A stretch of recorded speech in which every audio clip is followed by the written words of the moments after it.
Control Shift Series, link 46811. Greetings, my dear friends, rejoice. It is about triumph that I write. I am a poet by meager choice. My speech is like dynamite. However, the suspense prevents the use of my voice to express the control shift of energy and might. Nonetheless, remember your poise. A balanced view will clarify your sight. Chapter 1. The Decryption. Keep a keen eye. This transmission is not only of the past. You will learn that our story is recorded in both space and time. Since the Almighty started the flow of energy, the universe has been at war. Many forms of life were created, each striving to gain access to greater energy. We can observe that energy streams through all matter, but the hidden struggle is who will sustain enough leverage to yield ultimate control. As the violence continued, stars exploded and massive planets disintegrated. There are 5 known phases of matter. These are solids, liquids, gases, plasma, and Bose-Einstein condensates. Imagine a tug of war. Team members will change their phase to gain leverage over the opposition. Likewise, in this astronomic tug of war, matter also changes its phase. Solids become liquids. The liquids become gases. Gases become plasma, and plasma become Bose-Einstein condensates. In other words, it's heated up to extremely high temperatures, then cooled to near absolute 0 degrees. Darkness filled the void, hiding the light. A dark hole was formed, and new life emerged from it. We are definitely not alone, and we're not excluded. From one dimension to the next, we were called upon to do our part. Even though we were conscious, we had little understanding of what we were doing and who we are. If you don't know, it was as if we were driven to achieve greatness. One of the greatest beings I've met is Maurice Snow, a quick-thinking, slow-moving individual with a lust for all things extraterrestrial. He was born on a planet called Earth in a galaxy similar to ours. Earth's energy was secretly harvested by a race of energy consumers that lived light years away. One might find a path if you look forward in between 2 mirrors. I'll tell you more about us later. For now, I'll just say we are on the flip side, so to speak. I'm going to take my time, so bear with me. Let's look back at Earth time cycle, January 7, 2050 in Huntsville, Illinois. But wait, first, a side note. A small community of humans with a population less than 100,000 is where Maurice Snow was born to Michael and Hannah Snow. His mother was Jewish and his father atheist. Both died when a plane crashed into a building. Maurice was only 7 years old at the time. He believed that something was wrong with the official reports. His father always told him to question everything, and his mother taught him about the existence of a higher power. At the funeral, young Maurice Snow leaned on his older brother's shoulder as the 2 orphaned children cried uncontrollably. Maurice stuttered out, "I will question every power until I find the one that is in control." Let's shift now to 56 years old. He woke up this particular Friday morning, January 7, 2050, at 5:30 a.m. He routinely washed his face, carefully tracing his beard with his wet hands. Looking in the mirror, he noticed a new gray hair in his beard. "Not today," he said, as he plucked it out using his thumbnail firmly pressed against his pointer finger. He brushed his teeth, then shaved his head. He stared at his head as he traced the last patch of shaving cream. Suddenly, a memory flash. "Hey, Dad, I look just like you. I really found something this time, Mom." "Oh, I look like you too, you know. I have your strong nose." He paused and recited, "I will question every power until I find the one that is in control." As he snapped out of this nostalgic moment, he stepped out the bathroom wearing his brown khaki cargo pants with the standard white button-down shirt. He had no socks or shoes on because he liked the chill of the hardwood floors on his bare feet. Cherry hardwood covered the floors and stairs of his 2-story, 4-bedroom home. In each room, Maurice had what he called itemized storage. From the floor to the ceiling, he had boxes of ancient artifacts, clippings of old magazine articles, books of actual items he personally dug out of the ground. Maurice maintained a great devotion to his work, which attracted many employers. However, this day was unlike any other. He wasn't motivated by money or personal gain of knowledge or prestige. Today's compelling attraction to his lab is surreal. As he glided down the stairs, he thought about the new discoveries he made just hours before. His mind filled with questions. Maurice didn't notice that his feet barely touched the stairs. He received a call from Dr. Florence Augustine just as he cleared the last step. "Hello, good morning, Dr. Augustine," answered Maurice. "Good morning, hun. Are you ready to go?" she replied. "Go where?" he asked. She replied, "Stop playing. We were planning to meet with the baker today before they open, remember? We're going to taste cakes for our wedding just 6 months away," he replied. "Oh yes, but I just have to finish something I was working on last night, more like this morning. I was up till 2 a.m. I made a fascinating discovery. I can't wait until you get here so I can show you." "I'll be there in 15 minutes. Are you sure you're ready?" she replied. "I just got downstairs, baby. Come on, I'll see you soon," he replied. Maurice hung up the phone and ran out to his garage. He began to use his microscope. Sitting comfortably in his chair, he examined the jagged edges of what looked like half of a giant football. 10 years earlier, he was motivated to search for this object by an article he read. The article indicated that NASA found an unusually high concentration of neutrino particles emitting magnetic fields. Because they were inside the frozen mountains of Antarctica, no one wanted to wrestle with the harsh climate.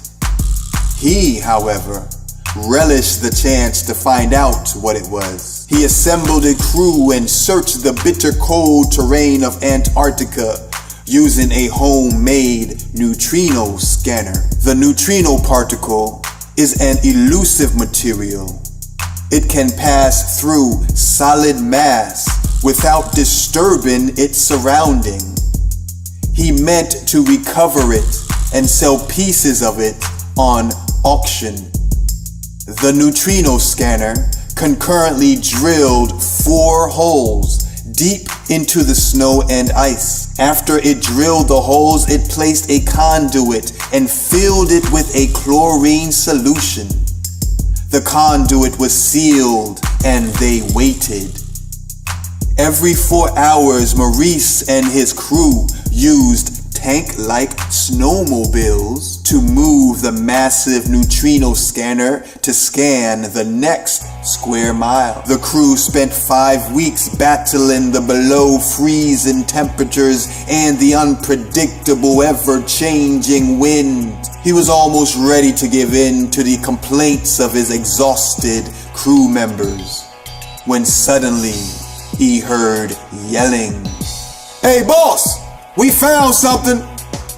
yelled the workman.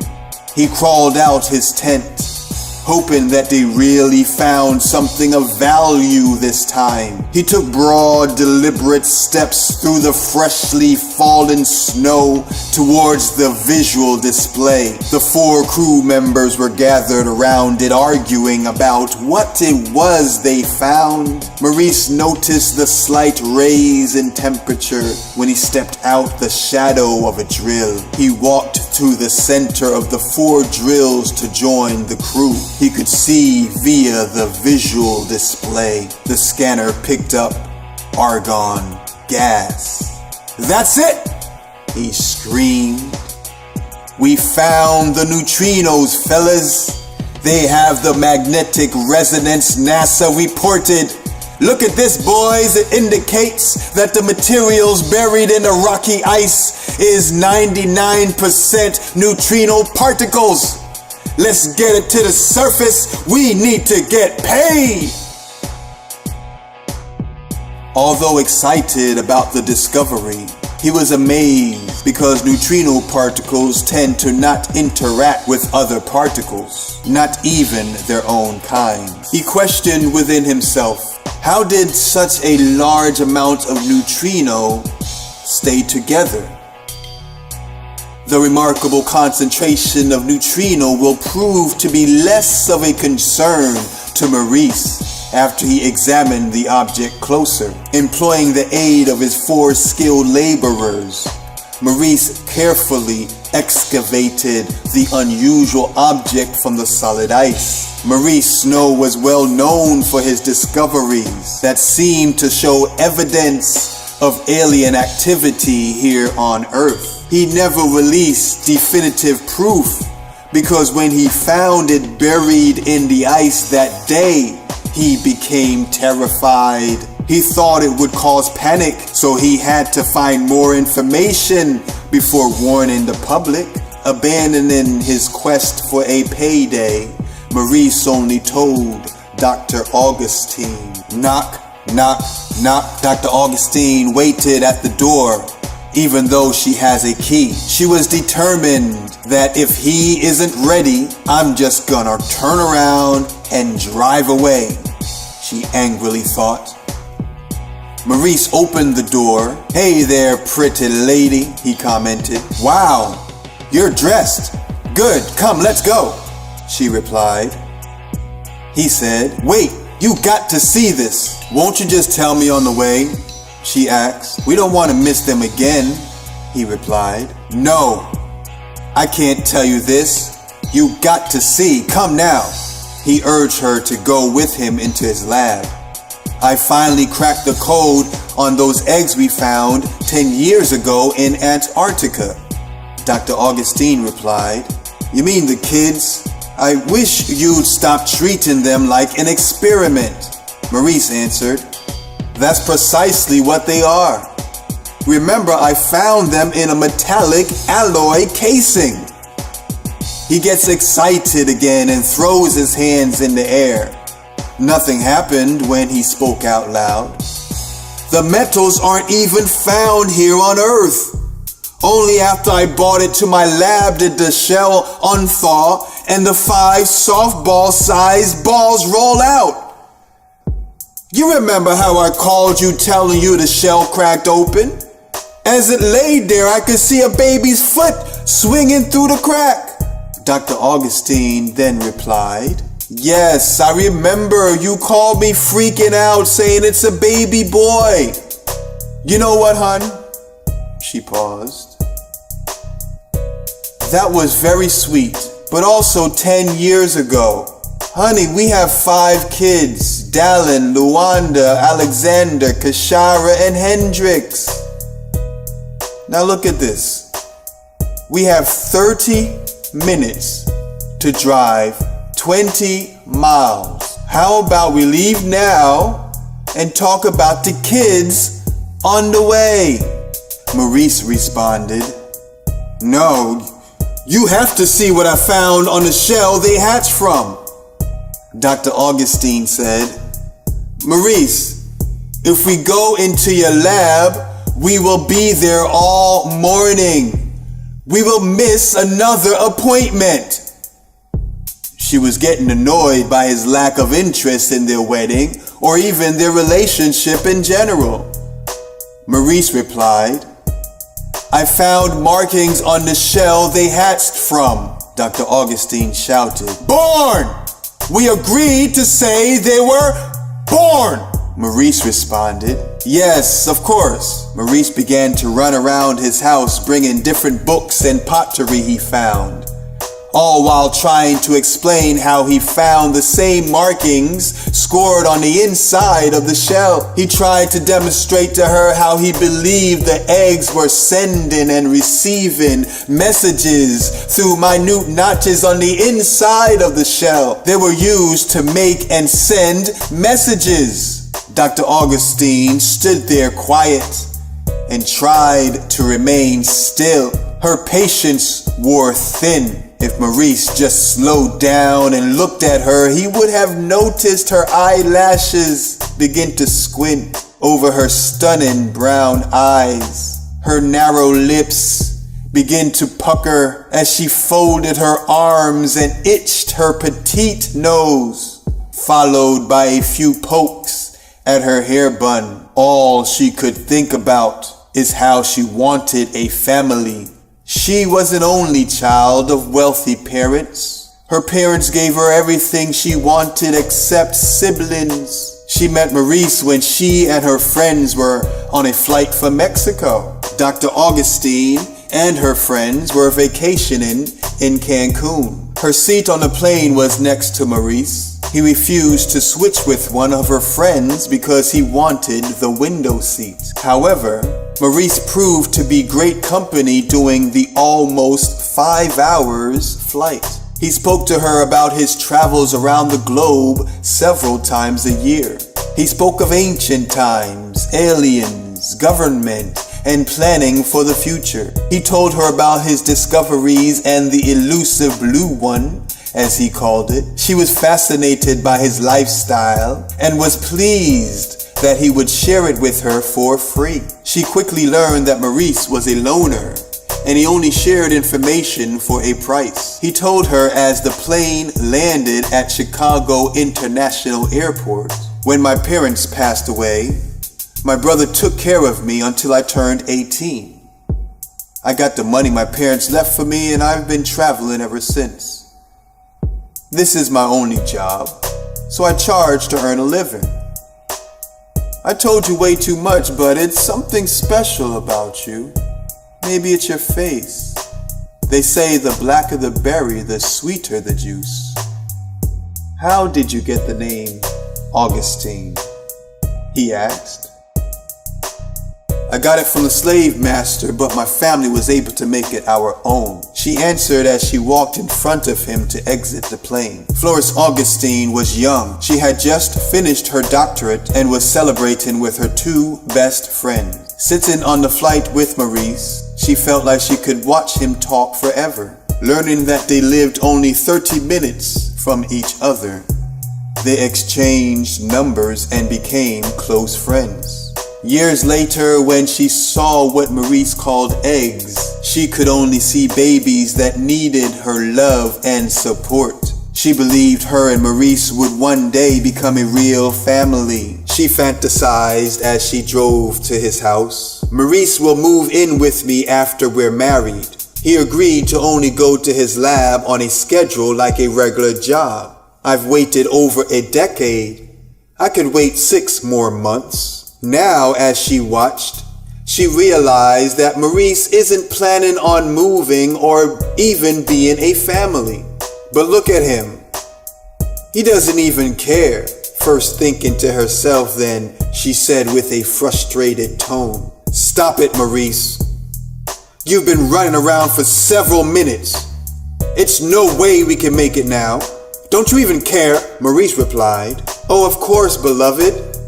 I care. But you know, it's just cake. Either you love it or you leave it alone." Dr. Augustine responded, "It's not just cake, Maurice. It's a symbol of the two of us coming together to form one union. It symbolizes that even though we are different, we can share a common purpose. If we choose the cake that we want to share at our wedding, it shows the world who we are as a couple." Maurice countered, "I don't care what the world thinks about us as a couple. Save that for the movie stars and athletes. I'm an explorer. I find things that tells us why we're here. That's important, babe. Not the flavor of a slam dunk wedding cake. I don't want a big wedding, you know that. I need you to see that we might be in danger unless I can figure out what all this means. Come, you might be what I need to get that final yet most important piece of information." Maurice reached for her hand but knocked over a small stack of books. He kept these books on a table in his so-called living room. Not a small room, but made to seem even smaller with all the itemized storage. Dr. Augustine pulled her hand away and watched as Maurice picked up the falling material. Dr. Augustine stated, "I don't have time for any more of your discoveries.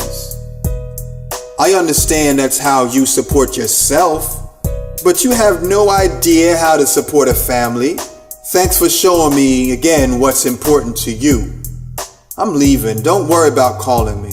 Maurice looked up and retorted, "What do you mean? I have no problem calling you. No worries. I can call you anytime." Dr. Augustine responded, "You're missing the point, Maurice. I need some time away from you and your stupid work." Maurice replied, "Oh, okay, so you're going on a trip?" Dr. Augustine answered, "Yes, I'll take the kids with me, so." Maurice interrupted, "Great. Good idea. That'll give me some time to finish decrypting the markings. You know, it took me years to get to this point. I had to write the decryption program from scratch. No one else can read these markings. They're so small, like a computer chip edged out on the inside of the shell." Maurice gazed at a picture of an ancient tablet he had previously bookmarked. "Goodbye, Maurice," she shouted. Maurice closed the book with his index finger holding the page. Looking up towards the closing door, he stood and called out, "Okay, Dr. Augustine. I'll let you know what I find, and don't worry, any cake will do. I'm not too big on cake, you know," Dr. Augustine replied. "Yes, I know." She inched out the door as Maurice walked over to lock it. He was unaware that Dr. Augustine made up in her mind to never return. Without hesitation, Maurice scrambled like a bear to honey into his lab to gaze upon the markings. Still holding the book, he compared the markings from the picture to what he found on the inside of the shell. "It's all from the same place," he thought. A regular person would have dismissed it as random scratches caused by the trek through space. "No," he uttered. "This is intentional." He then walked over to his computer that was still in progress of decrypting the markings. "Oh look, a new entry while I was gone talking to her. Victoria sent command in error." Victoria sent command in error? Maurice wonders. Victoria? What does that mean? He then began to read what was decrypted before in the order they were transmitted. 6 seeds sent to restore link 46811. Self-destruct command sent from admin point 46811. Self-destruct command denied. Mission critical. Authorization required. Authorized by legions of Bethany.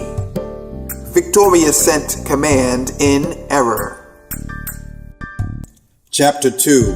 Like a paid vacation. Dr. Augustine fought through tears as she walked away from Maurice. After closing the front door, she sank down the steps and across the driveway to slowly creep into her car. Each step she took reminded her of the years she's known Maurice, and each step she tried to forget. With cloudy vision, she searched her purse for tissue. She found a small package of facial tissue. Then she started her car. The radio began playing an advertisement. Mastech Industries, be happy. We pay you to relax. Try our new 2050 package with more compensation than last year. You too can experience the Mastech difference. Many experience renewed energy with this income opportunity. May cause death, suicidal thoughts or actions, internal bleeding, dizziness, joint pain, memory loss, in rare cases, minor irritation or discomfort. Mastech today is the future.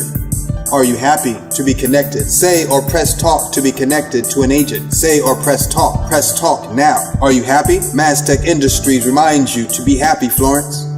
Dr. Augustine tunes off the radio, annoyed that they play the same commercials over and over again. Mastech is getting more aggressive. Wanting to talk to someone, Dr. Augustine called her longtime friend Tamika. She thought, it is 6:35 a.m. Tamika should be just coming back from the gym.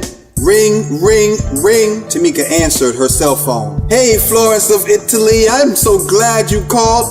I just came home from the gym and I thought I need to call my girl. Look at that. God is good. How you doing, Florence? Tamika eagerly wanting to laugh but cogently withheld the urge. Florence whispered, I don't know. Suddenly, Tamika laughed out loud.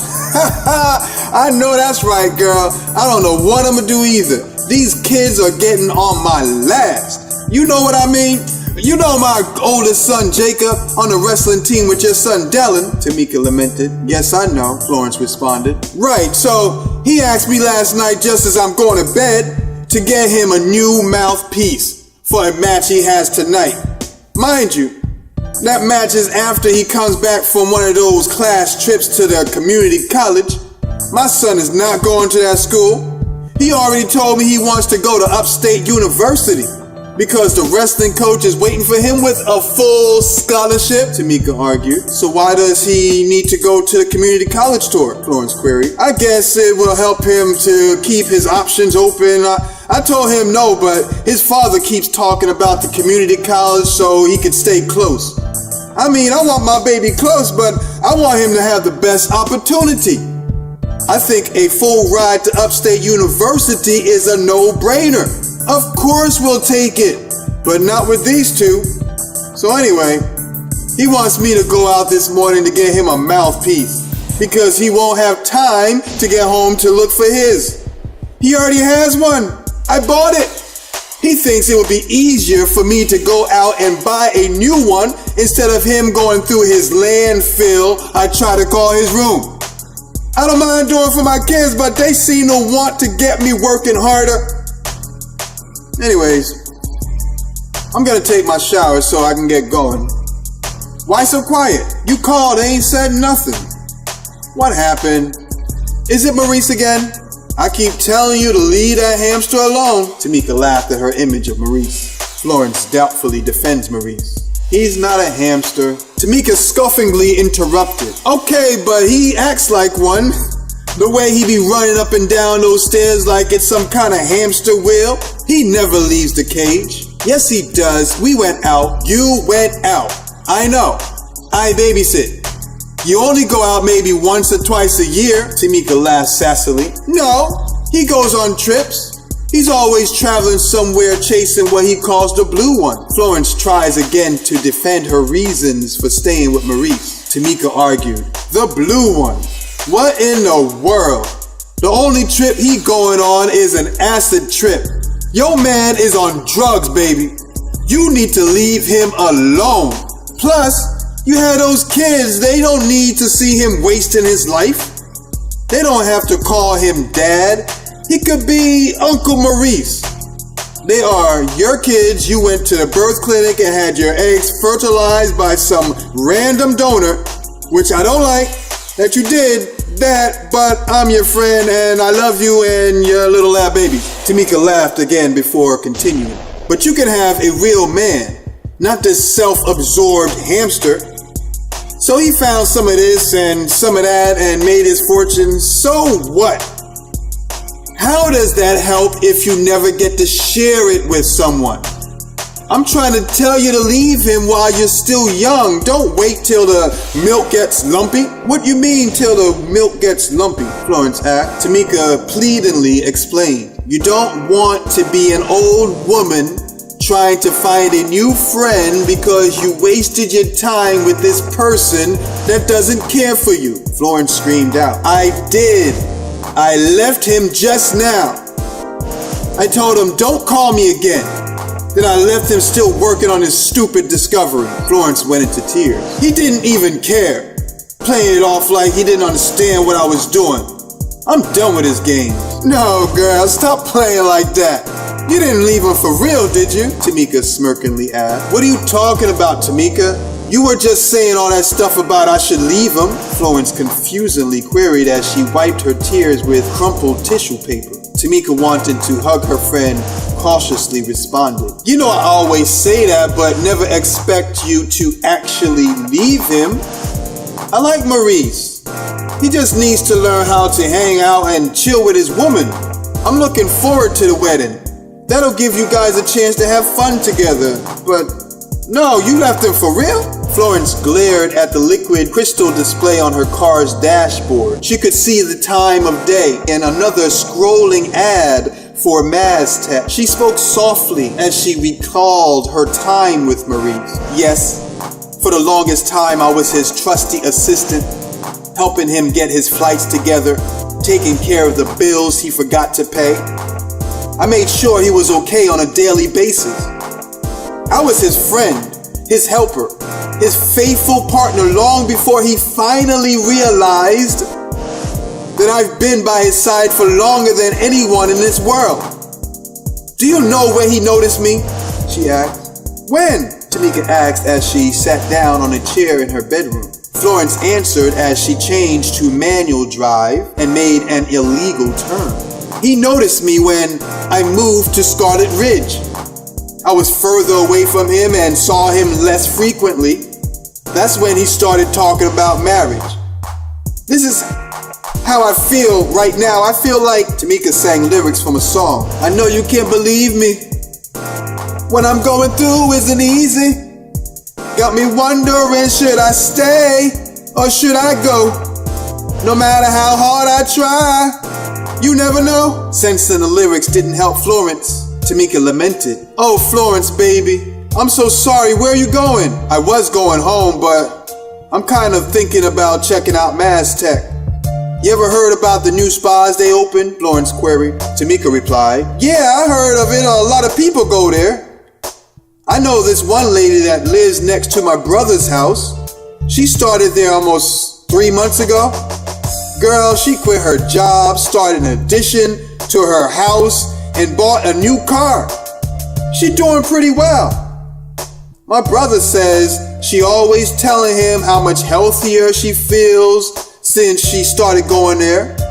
They pay her to tell people about it, so she's always talking about how great Maztec is. I don't know what health benefits they have, but I know they pay pretty good to do nothing but talking about how you relax in a spa, getting massages, and lounging in a hot tub. At least that's what I would do. To me, it sounds cool like a paid vacation, but my husband says it's mind control. The company puts some kind of device in your brain so they can track your movements and take control whenever they want. Do you believe that? Florence asked. Tamika responded. Nah, girl. That man got a little hamster in him too. She laughed and continued. I will say this though. Don't let them sign you up for a membership. You gotta use the system, girl. Take the free vacation and get your fully relaxed butt back to work. We need you there. I'm not gonna quit my job, you know. Besides, you know how hard it was to get to be the team lead? Florence spoke with full confidence of returning. I know. And I don't want to work with some lame team lead, so you better come back, Tamika stated. I don't even know if they have vacancy this weekend, Florence noted. Oh, they got room, baby. You never heard the saying? Tamika recited the jingle. There's always room at Mass Tech facilities, Florence bashfully asked. Okay, can you watch the kids for me? You don't even have to ask, Tamika added.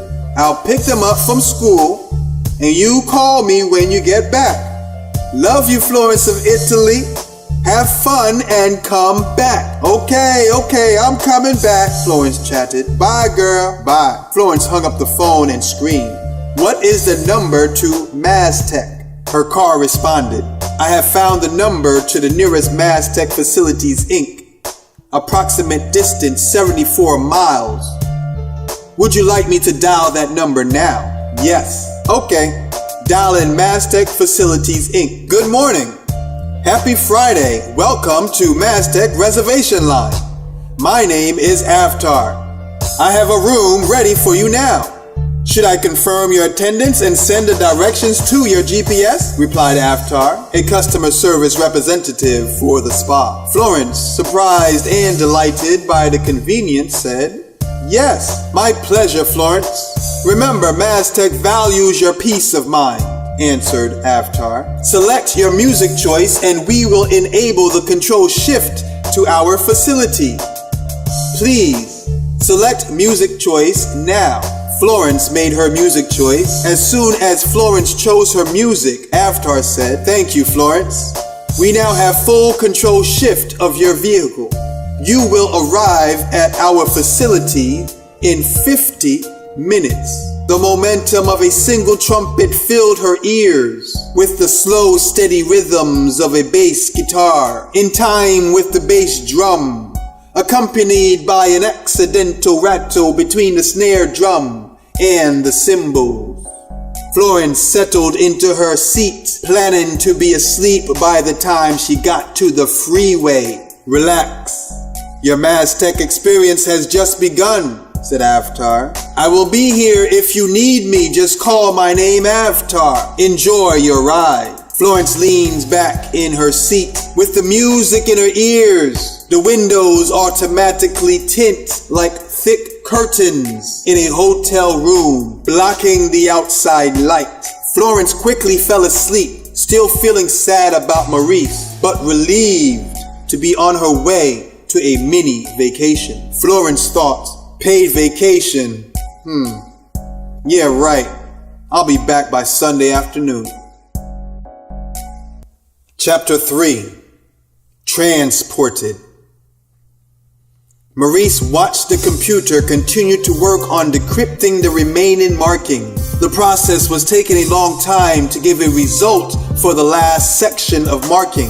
Victoria Bethany, the name sounds familiar, thought Maurice. He remembered where he heard the name before. She's the founder and CEO of Mass Tech, he thought. Let me search her name. Maurice extended his fingers straight out, activating a common device called the Handy Tablet. A simple-to-use device worn like a wristwatch that displays a surface for Maurice to access the internet, make calls, and many other personal activities. He started a search for the name Victoria Bethany. Some of the search results read, Victoria Bethany changed her name from Victoria Barnes after her grandmother, Bethany Barnes, died. Victoria found her grandmother unresponsive on the living room couch. Victoria Barnes took on the name Victoria Bethany to honor her late grandmother. After grad school, she was recruited by the CIA because of her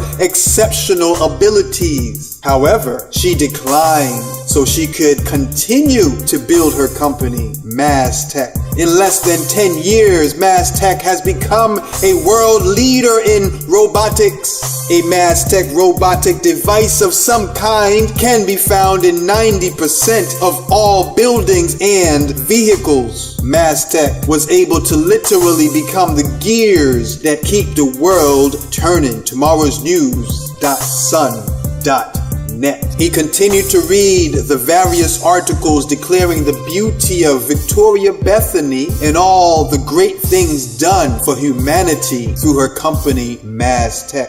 Canada named Maztec as the most essential company of the modern era. Maztec was able to replace the need for hospitals with its portable personal medical center, or PPMC. This device was issued to every citizen in Canada. The government paid billions to Maztec to cover the expense of producing the PPMC for the citizens. People never got sick again after developing what they called the PPMC habit. Twice a day, a person would put on the PPMC, which resembles a footy pajama with a hood that zips all the way closed. With the PPMC on, the person would sit at the connection point in the home for at least 15 minutes. The PPMC regulates the flow of energy through the body, correcting any errors or illness. You are healthy now, son.org. Maurice continued to read. The PPMC must remain connected for the entire 15 minutes without interruption. There have been reports of people dying because the PPMC was disconnected too soon. Maztec denied all allegation and no evidence was found.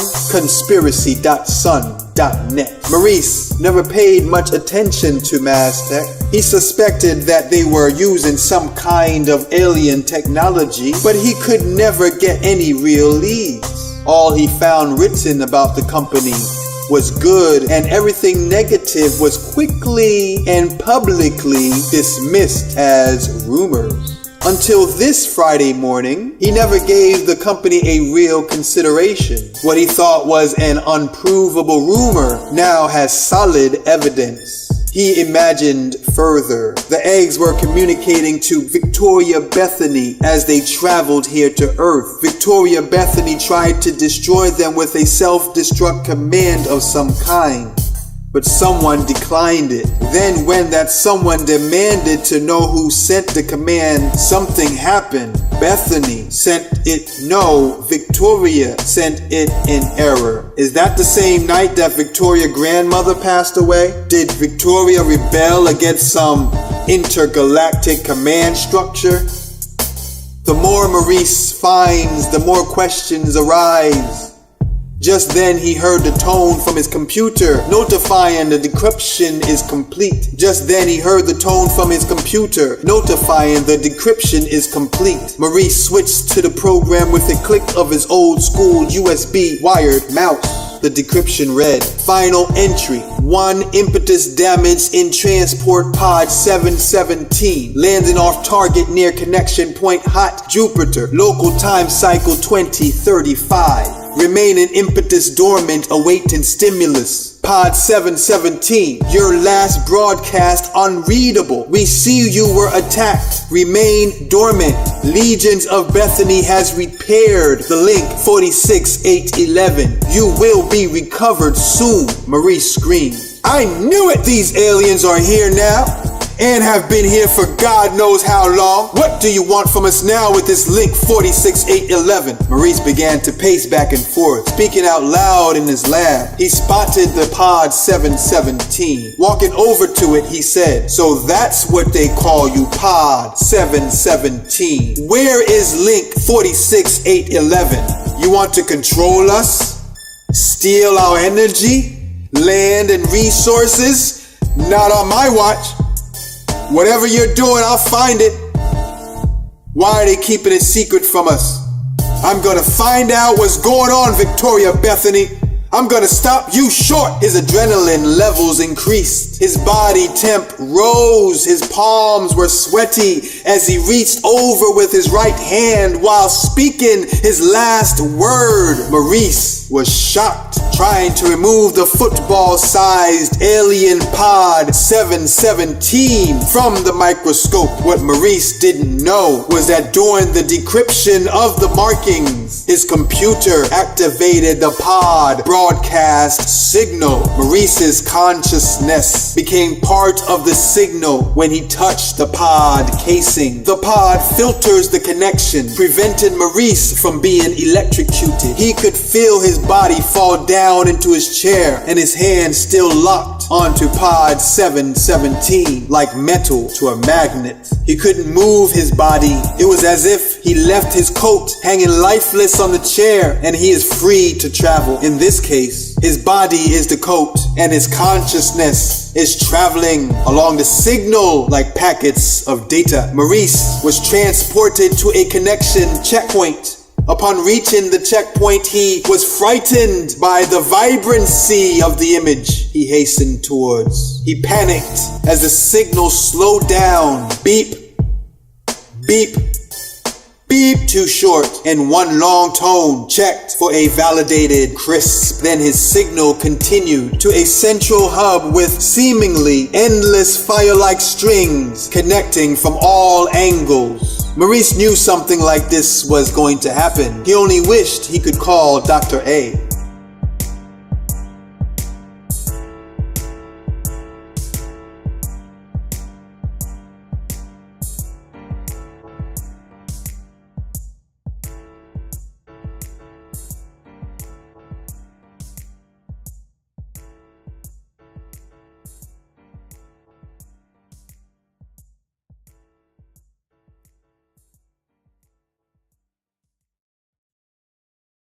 Chapter 4. Don't open, look only. While Florence Augustine slept, Aftar, as promised, stayed with her. He took samples of her heart rate and blood pressure. He measured the level of resistance in her body by sending a signal from one armrest to the other. Aftar was proud to bring in Florence. The company had her on the top 10 of the list of desired recruits. Desired recruits got special advertising and sometimes would go months without realizing the subtle marketing. Then one day, the distracted person regards Maztec facilities as an irresistible favorite. Maztec had teams working shifts with the sole purpose of bringing key individuals into the company fold. Aftar bragged that he brought in the most world leaders, including those from Canada, USA, Finland, Norway, and the list goes on and on. He bragged to his colleague Sasha, "I basically own North America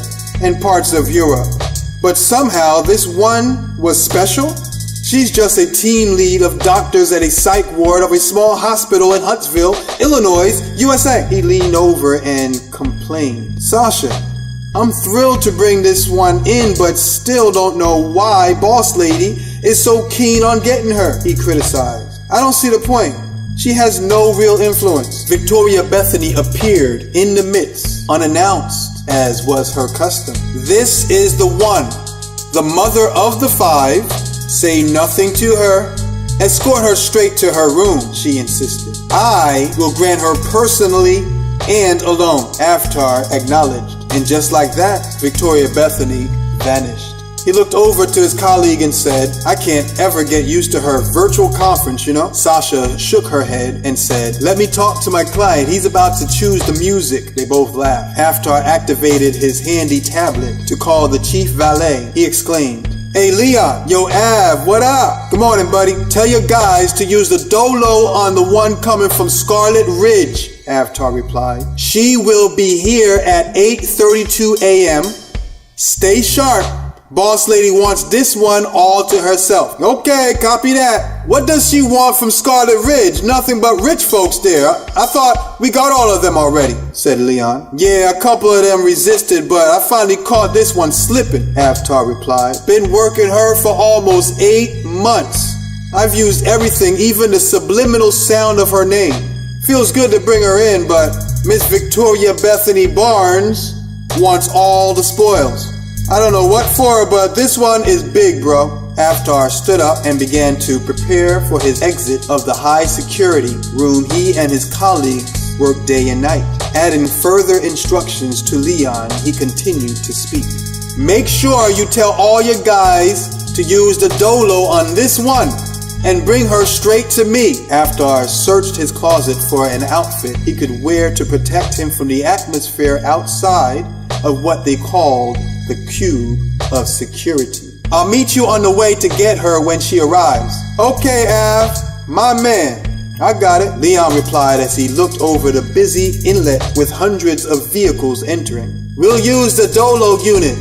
It's cool to watch it work. Normally, when people arrive to a Mastech facility, the valet will wake them up by using the control shift granted by the customer. With the display in their handy tablets, the valets are able to link up to the vehicle's auto drive to open the tint on the windows and change the music genre. This would most times wake up the passengers. Sometimes they had to do an old-fashioned tap on the shoulder. Mastech at that time had hundreds of these facilities worldwide where people arrive every minute, day and night without fail. Everyone leaving Mastech knows they will return. Victoria Bethany devised a way to assimilate signals through brain waves.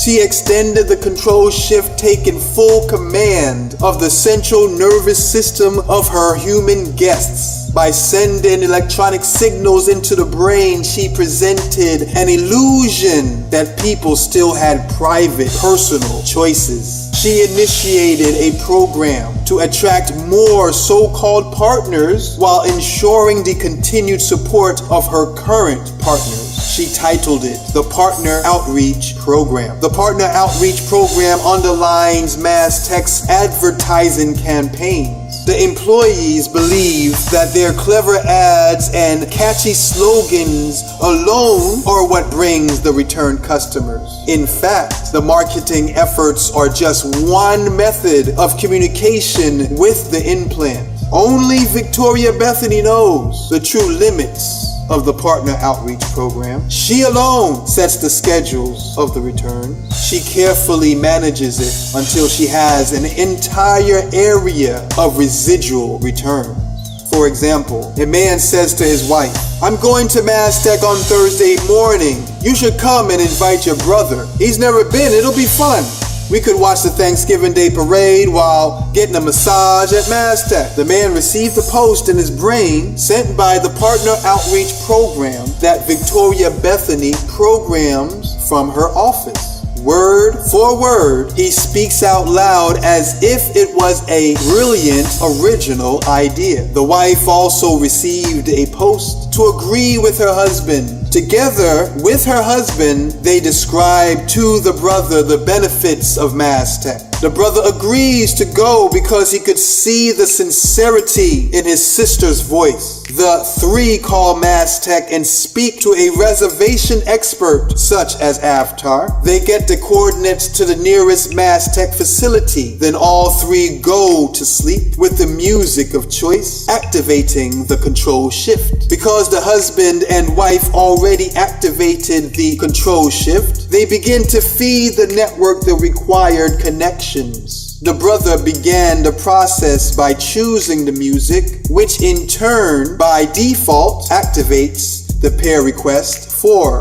the control shift. The reservation agent checks the heart rate, blood pressure, and body resistance. The readings tell the system the transfer rate and potential lifespan of the brother. When the vehicle arrives, the valet will wake them up so they can see the splendor of the Mastech facility. Victoria Bethany made sure each location was built identical to her exact specifications. The landscape boasts 2 grand lakes on either side of a winding 2-lane road. 5 acres of manicured landscape maintained daily by Mastech lawn bots. The Mastech building stands broad on a hill. The glass on the windows reflect the lake, creating an appearance that the building is animated. The drive takes them up a small hill. Curving around the hill, the building looks like it stretches further to make space for the new arrivals. The younger brother, as a first-timer at Mastech, gets the grand tour. He gets to see the spas, the gym, the pool, the bar, the assimilation station in his room. The husband and wife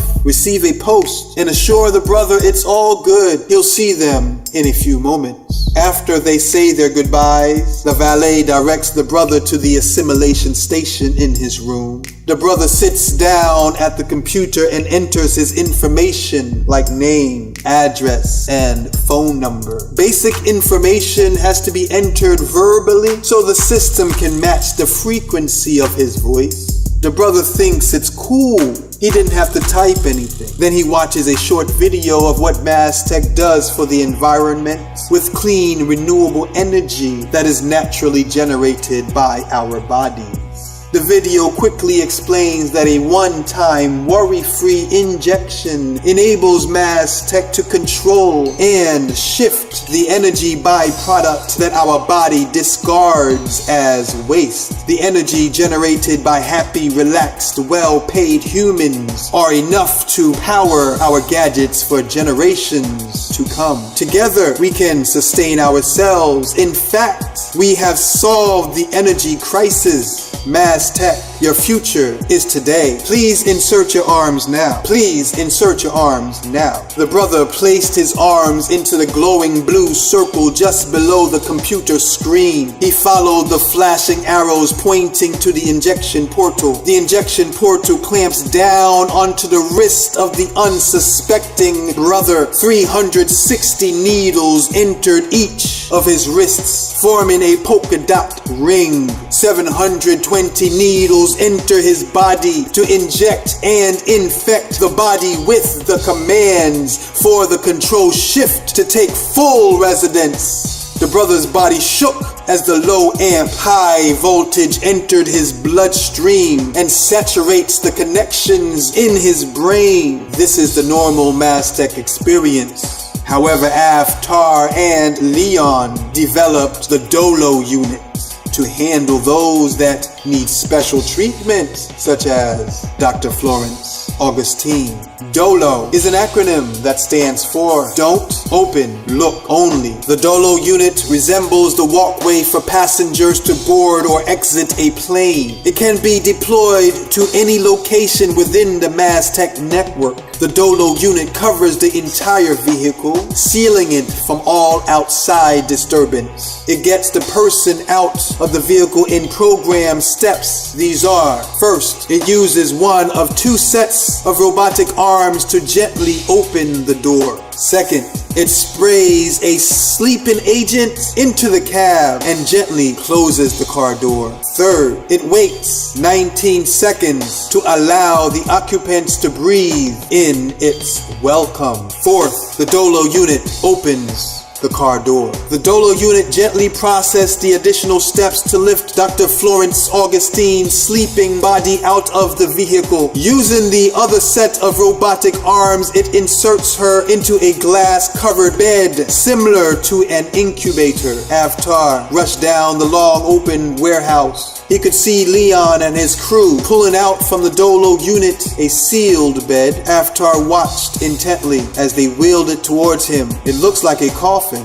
a see-through coffin, he thought. Is that her? He yelled. Yep, yelled back Leon. This here is the Dolo performance of Dr. Florence Augustine. Chapter 5. The Snow Kids are impetus. Tamika returned home after shopping for a mouthpiece and a new carpet cleaner bot. 2 o'clock already? She uttered. Okay, I have 45 minutes before I have to pick up the kids. Let's see how this puppy works. Tamika's new carpet cleaner bot got stuck when she tried to pull it out of the box. The box fell to the living room floor and tumbled on its side. Tamika tilted her head to the right. At the bottom of the box she read, Spin Cycle Robo, powered by Maztec V.8.4. Tamika laughed and said, "You better be good, Spin Cycle Robo. They say you got the new version 8.4. She turned and put down the cleaner box. Well, I got 3 kids, a husband, and some random cousins. I need you to be stronger and smarter than the old version 5 we had." Look at me talking to the robot about the old robot. She wondered, what in the world? Tamika takes another look at the box to find the manual. I want to see if it actually will be able to learn, she exclaimed. Maztec and Spin Cycle Robo, y'all step your game up on this one. Tamika looked at the time. Okay, Robo, let me start you up. Have fun figuring out how often we walk around here. Tamika quickly walked to get her keys, wondering if she should take the van. That girl gotta try. I'm gonna need the van. Tamika started her van and called her son Jacob on the phone. Hey Jake, I'm going to pick up the Snow Kids. They're going to spend a weekend with us and I have your new mouth guard, Jacob answered. Okay, Mom. Can I go to my friend's house after the match? What friend's house? Neil. He's on the wrestling team too. Oh, okay, but Dallin will be there. He's on the team too. He's not wrestling tonight.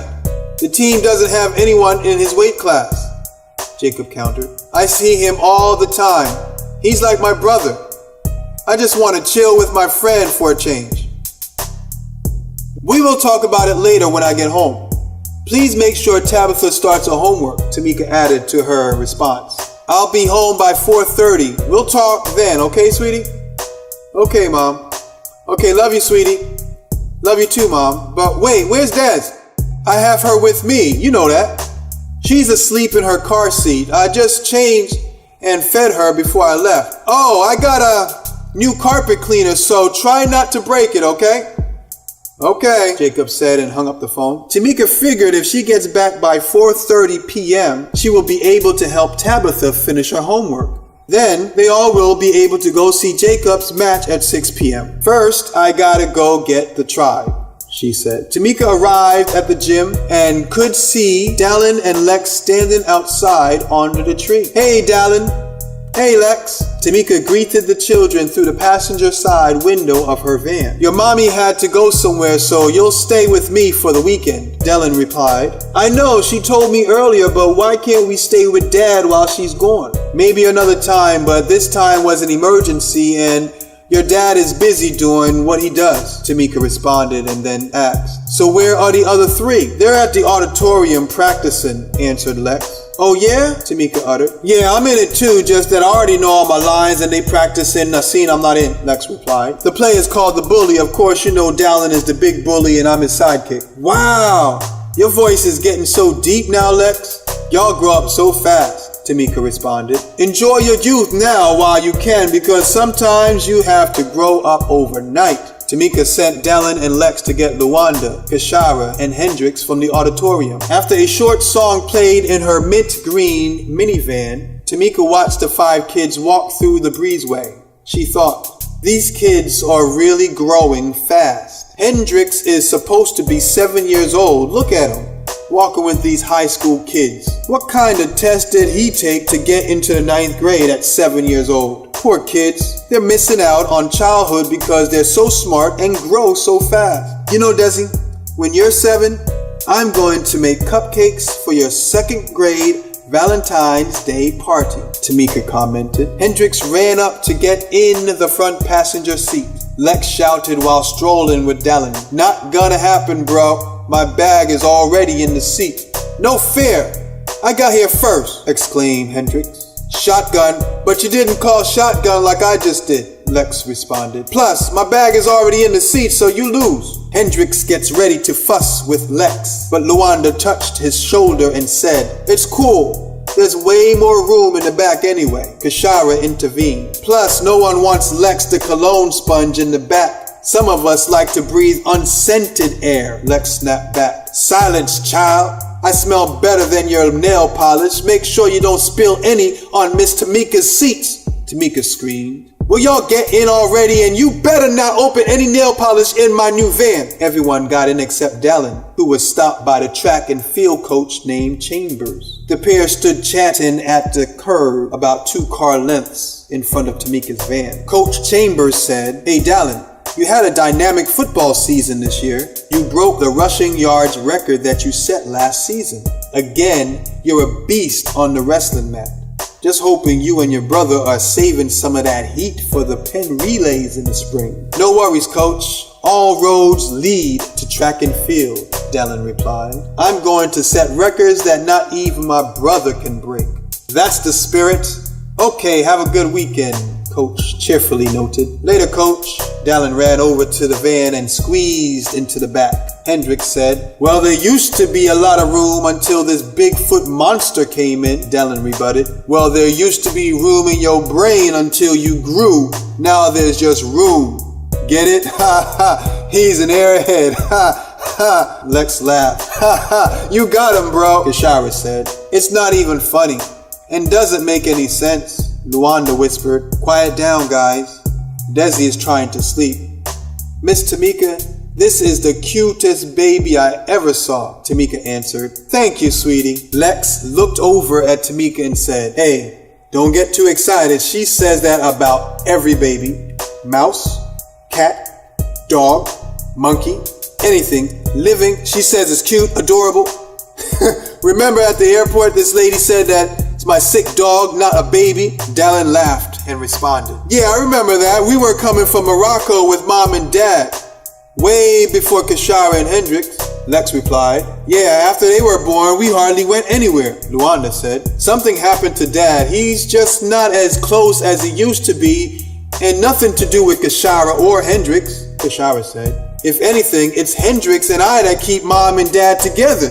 We spend more time with them than you two, Hendrix confirmed. I remember dad took Kashara and I to the Grand Canyon. Not you nor Dallin, Dallin said. That's because we had practice, and you two have no life, Tamika said. Okay, can you guys stop arguing for just a sec? Maybe something good might sneak out your mouth, like Luanda said as she looked over at Lex. My cutest, most gorgeous baby girl is still sleeping. Let's have some peace and love for these last few blocks. Tamika turned on her radio, looking for some music to change the mood. Oh, that's my song, yelled Kashara. Turn it up, Miss Tamika. Shh, the other kids yelled. Except Hendrix, sitting next to her, communicated. She just said the baby is asleep. I know, sorry. It's that song that grabs your heart and squeezes out a single tear. It's so perfect, Kashara jested. Kashara looked at Hendrix and shouted, I just heard you, but we wasn't talking. The radio plays an advert. Your program is being interrupted by a public service announcement. Maztec has just opened a facility in Lake Forest Hill, now hiring all positions, Dallin noted. I need to get a job. I'm trying to get paid before the summer, Hendrix advised him. Well, you don't want to work at Maztec, Luanda argued. Why not? I heard a lot of kids at our school have been working at Maztec facilities for months, Hendrix responded. It doesn't matter. Mom and Dad won't let you work there anyway, especially Mom. She's always talking about how she can't stand those commercials, Tamika thought about saying. That's where she is now, you little 7-year-old freshman. Not so smart after all, are you? However, she said, okay guys, we're here. Make sure you get all of your stuff. Your mom sent you some clothes and stuff for the weekend. So make sure you get all your stuff out the delivery box and my new van. Tamika might have actually loved that van. It was given to her by her brother, and she hasn't seen him since he bought it to her. He was able to afford the brand new vehicle because he worked at Maztec, but after a while, his family only see the weekly monetary deposits from Maztec. Until further notice, needs of the business prevents from allowing the brother to leave the facility, Dallin asked. So when are we going to see Mom? I tried to call her 3 times on our way here and I got no answer. Mom always answers my calls or send a text that she can't call me back. Dallin became more concerned for the safety of his mother as he calculated the unusual events. Only thing I got was from this morning when she texted me saying she has to go out of town for the weekend. I don't understand. Because she texted me while I was in school, but she won't answer my calls now that school is out. This is not like her. Dallin shuddered. Dallin loves his mother. He was the first to step out of the space pod 717 because he was programmed to be the leader. He wasn't programmed for love. Florence displayed love to him as she mothered him these 10 years. Florence immediately loved the impetus and happily chose to forget that he was found frozen. Maurice wanted to keep the rest of the contents in the pod frozen. He also opposed naming the one they accidentally allowed to hatch. Florence however, celebrated the idea of raising children. Dallin, the closest to Dr. Augustine, spent 2 years as the only child before they had Lex. Then Luanda was born 6 months after Lex. It took Florence just under a year to convince Maurice to have Kashara and Hendrix thaw at the same time like twins.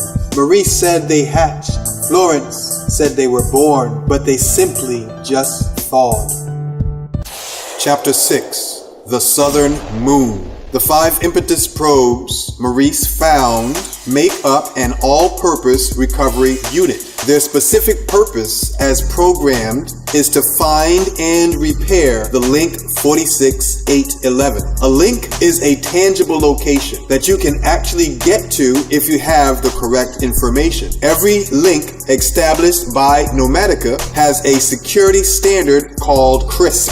CRISP stands for Collection Host Reference of Interspace Properties. In order for the location to become a marked link, it must host a reference point that will allow Nomatica to measure the interspace or distance from one of Nomatica's moons. Once the interspace is determined, the corresponding moon will send a test signal to verify if the reaction properties are compatible. If validated, a link is formed and will continue for the life of the host. A CRISP allows the user to send a validation request to the corresponding link points on one of Nomatica's moons. The pod 717 has a validated CRISP, which is received from the southern moon. This equipped the recovery unit to establish a new link if they aren't able to repair the troubled link in response to changes in the links. Indeed, there was a change. A break in the link 46811, early June of Earth time cycle 2035. The event was observed from the southern moon by AZAC the Observer. AZAC sent notification to Commander Zorko. It read, "A major energy loss is imminent due to critical failure of link 46811. Commander Zorko replied, "This is the second time since I've taken command that Legions of Bethany had a premature broken link. What is she doing out there?"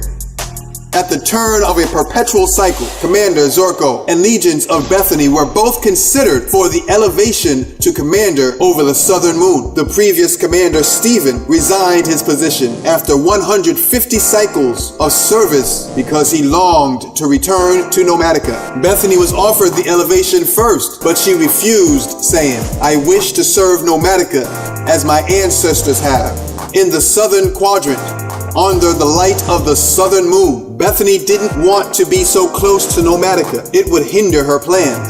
She convinced the High Council to keep her in the southern quadrant to maintain her links. Commander Zorko didn't trust Bethany, believing she stayed in the southern quadrant to challenge his authority as commander. He instructed AZAC, "She won't follow my command. Keep a close eye on her. Record any disturbance from Legions of Bethany in the log. In addition, send out a recovery unit to her location." A recovery unit, sir? Yes. Program the objective as repair or replace link 46811 and return Victoria. Victoria? AZAC replied. "Sir, we already reported to the High Command that Victoria failed. We never received any response after she landed." Commander Zorko answered, "Lord Admiral designed her himself. She didn't fail. She's waiting for the right moment to carry out her purpose," AZAC argued. "You don't want command to find out you're sending a recovery unit to return an impetus that you requested to spy on one of your own subordinates. An impetus you previously reported had a failed mission. A mission you made up about Legions of Bethany needing additional support. Sir, with all due respect, if you believe that Legions of Bethany stayed in this quadrant to sabotage you, then I believe you are creating more problems for yourself by chasing this so hard. Let her fall into her own trap." Commander Zorko responded, "Ha! Ha! You are so smart. figuring out so much with your pondering at written information. Your energy hasn't grown to my level. Maintain your spark, and it will grow more. However, if you keep popping off your ambers with foolish speech, you will find yourself easily quenched. You know nothing of what is really going on. You think the High Command doesn't already know what I'm doing? If you ever hope to advance, you will need to understand the difference between what happened and what the logs say happened. If you think you're my advisor, then do as I recall you advised me to do. Send the unit with the commands we discussed. He terminated the communication frequency and continued his normal duties of maintaining balance on the southern moon. AZAC sent the recovery unit, which has 6 impetus probes. The impetus probe is a round device the size of a softball on Earth. I'll assume you've heard of the game. The probe has a highly dense plasma core. The core acts like a central processing unit to design the neutrino particles that are magnetically sealed around it. When it's closed, it's a smooth and perfect sphere of neutrinos able to be handled. When activated, the impetus probe will galvanize its core and drive billions of neutrino particles up to the limits of what it programs. It operates with environmental intelligence, receiving only an initial command program. Once it's placed in an environment, it will mimic the native life that will best enable it to reach its objective. The impetus probe is fully programmable to a specific task, or it will become a variable if the initial command line is lost. Invented by Lord Admiral, it negotiates atomic construction, building a surface. It simulates skin, clothing, or armor, whatever is necessary. If the impetus probe is peeled open, it looks like a ball with glasses. The ball being the energy core. The glasses symbolize the neutrinos, fanning out into symmetrical disks, as if it were displaying the magnetic field. The energy core can only be reached under the impact of opposing magnetic forces. The otherwise impenetrable impetus probe will broaden its neutrinos like the wings of a bird hovering over a fisherman. Someone with great skill would be able to handle the energy core and apply it to a new purpose. AZAC was cautious about sending a recovery unit with 6 impetus probes. Fearful because he knew the potential for it to be used against them. He monitored the recovery unit as it made the 3 jumps, folding through space towards Link 46-811. Soon after it entered Sector 16, it received a self-destruct command. AZAC tried to stop the self-destruct command, but it was too late. He realized that whoever sent the command to the recovery unit waited until the right time was in space. AZAC knows he can't stop it, but maybe he could get confirmation as to who sent the command. It could have been any of the other legions in the sector. I must find out who sent this command to the recovery unit. Then I'll advise Commander Zorko, AZAC thought. He went to his execution officer, Agent Dexter. The self-destruct command will begin to release each impetus probe into space after wiping the initial command program. They will remain dormant until activated, but we cannot allow whoever sent that self-destruct command to remain nameless. We must find out who they are, he explained. But you said it's already too late, Agent Dexter lamented. We know that, but maybe they don't. Send self-destruct command denied. Mission critical. Command requires authentication, AZAC said. Maybe we'll get someone scared enough to give us the name of the leader. Then a reply came in. Authorized by Legions of Bethany. AZAC gasped. It's confirmed then. Bethany is making moves against a collection of Nomatica. Dexter asked. What do you mean, AZAC? The recovery unit is more than halfway through self-destruct. She would be hurting her own legion. Doesn't she need the recovery unit to repair Link 46-811? He seemed to be very puzzled. AZAC replied. What you fail to realize is the recovery unit will only have enough space to release 1 impetus probe.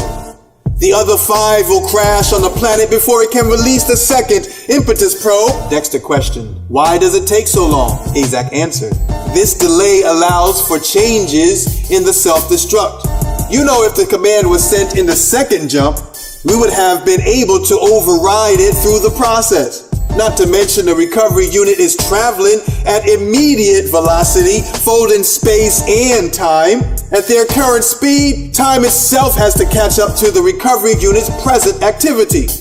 We can only see what happened already as we are currently behind the local time. Legions of Bethany must have sent the command before we sent the recovery unit. When the recovery unit arrived in Sector 16, it immediately received the command. Dexter rebutted. No way.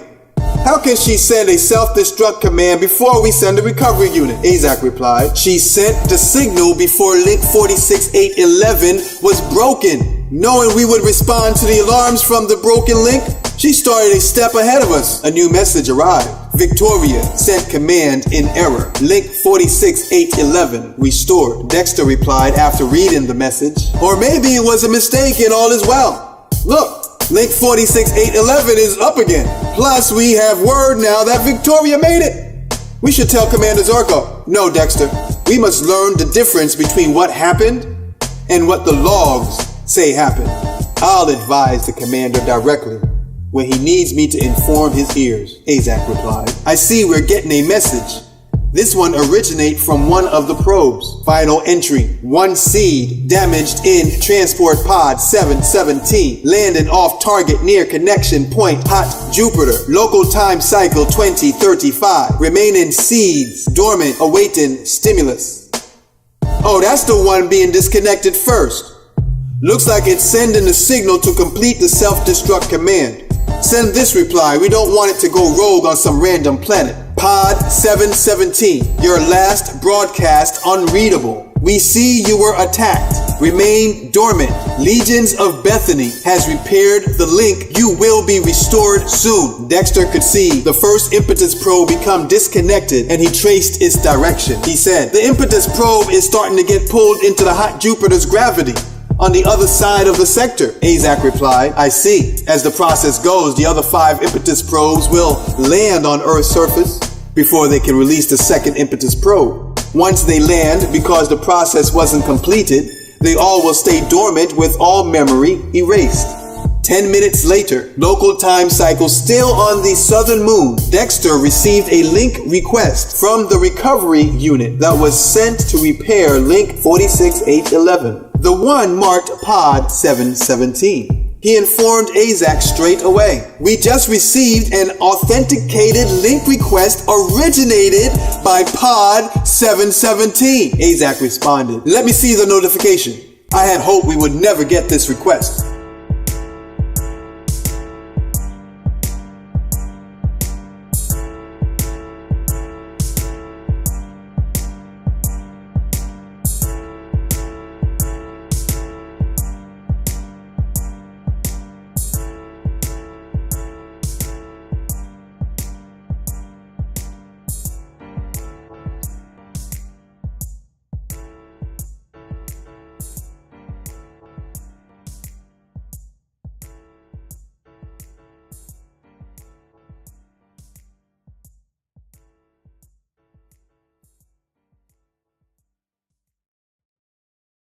Chapter 7. The Impetus Maurice. Each minute on Nomatica and its moons is 1 year on Earth. Nomatica manages time and energy similar to a pulley system. The rotations of the galaxies linked to Nomatica folds time into halves. Time and energy reaches Nomatica, but only time is stepped down. Energy flows through the links and around the moons into Nomatica. It grows in potential as it consumes within Nomatica. While energy increases, time is all but frozen. If time was installed, then Nomatica wouldn't have enough time to process the abundance of incoming energy. In order for Nomatica to maintain leverage Over time, it's critical to have adequate communication with the legions in the field and the observers on the moon. Azak is a hard-working observer. He leads a unit of 4 subordinates. Azak mostly sat at his terminal reviewing the incoming energy data. At the moment, he was expecting to see a report from the 5 impetus probes that landed 10 minutes ago. Expecting they somehow figured a way out of the dormant state. Sadly, he was disappointed that he saw very little information.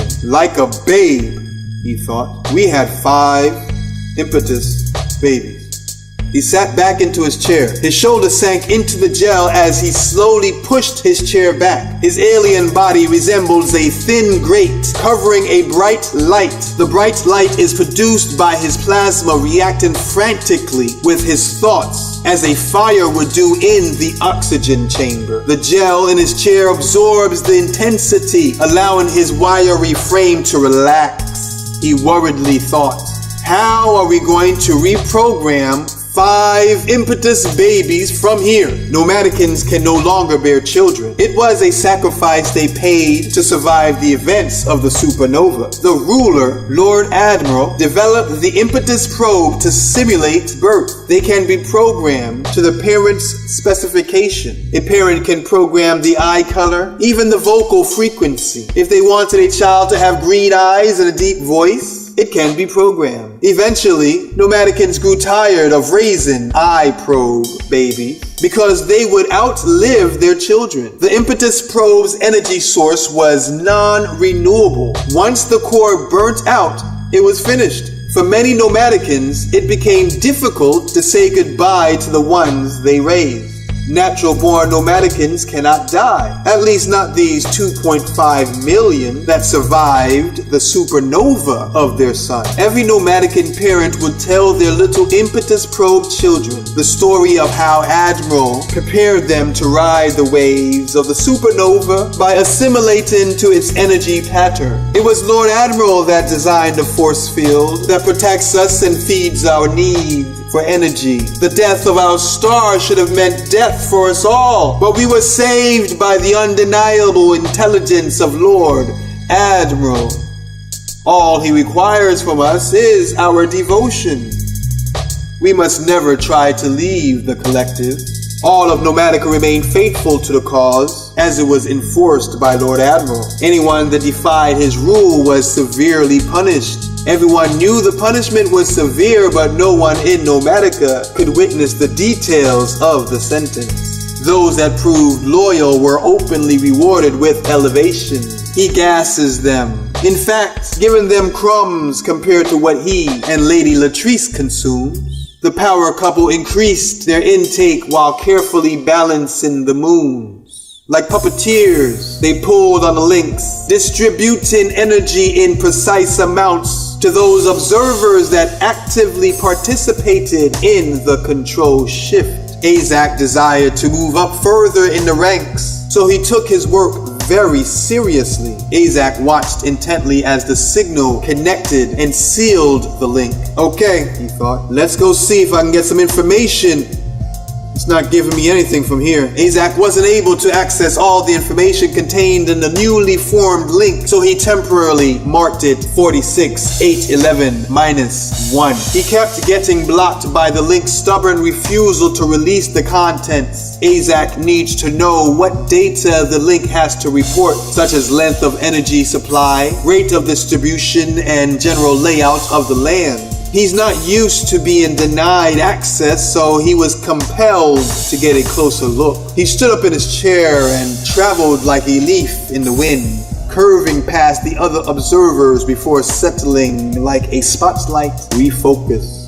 Azak the observer rested in front of a screen, squared on all corners with a center of positively charged gases. He leaned forward and saw a human mind struggling to withhold information.